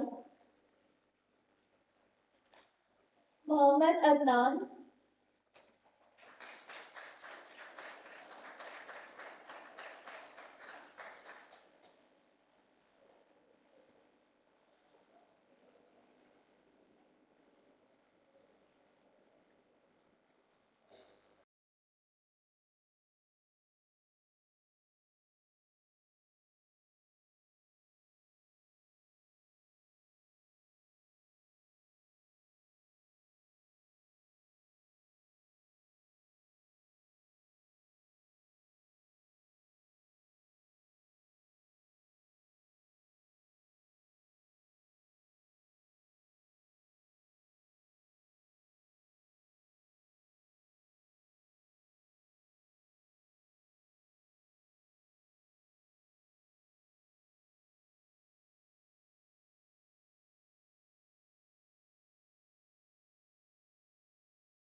ఈ సంవత్సరం అన్ని రాసుల వారికి ఆదాయ వ్యయములు, రాజ్య పూజ్య అవమానములు, కందాయ ఫలములు ఇలా ఉన్నాయో ఒకసారి మనం గమనిద్దాం. మేషరాశి వారికి, మీనరాశి వారికి శ్రీమతే రామానుజాయ నమః. శ్రీమద్ భగవద్ రామానుజ ఋగ్వేద వేద పాఠశాల.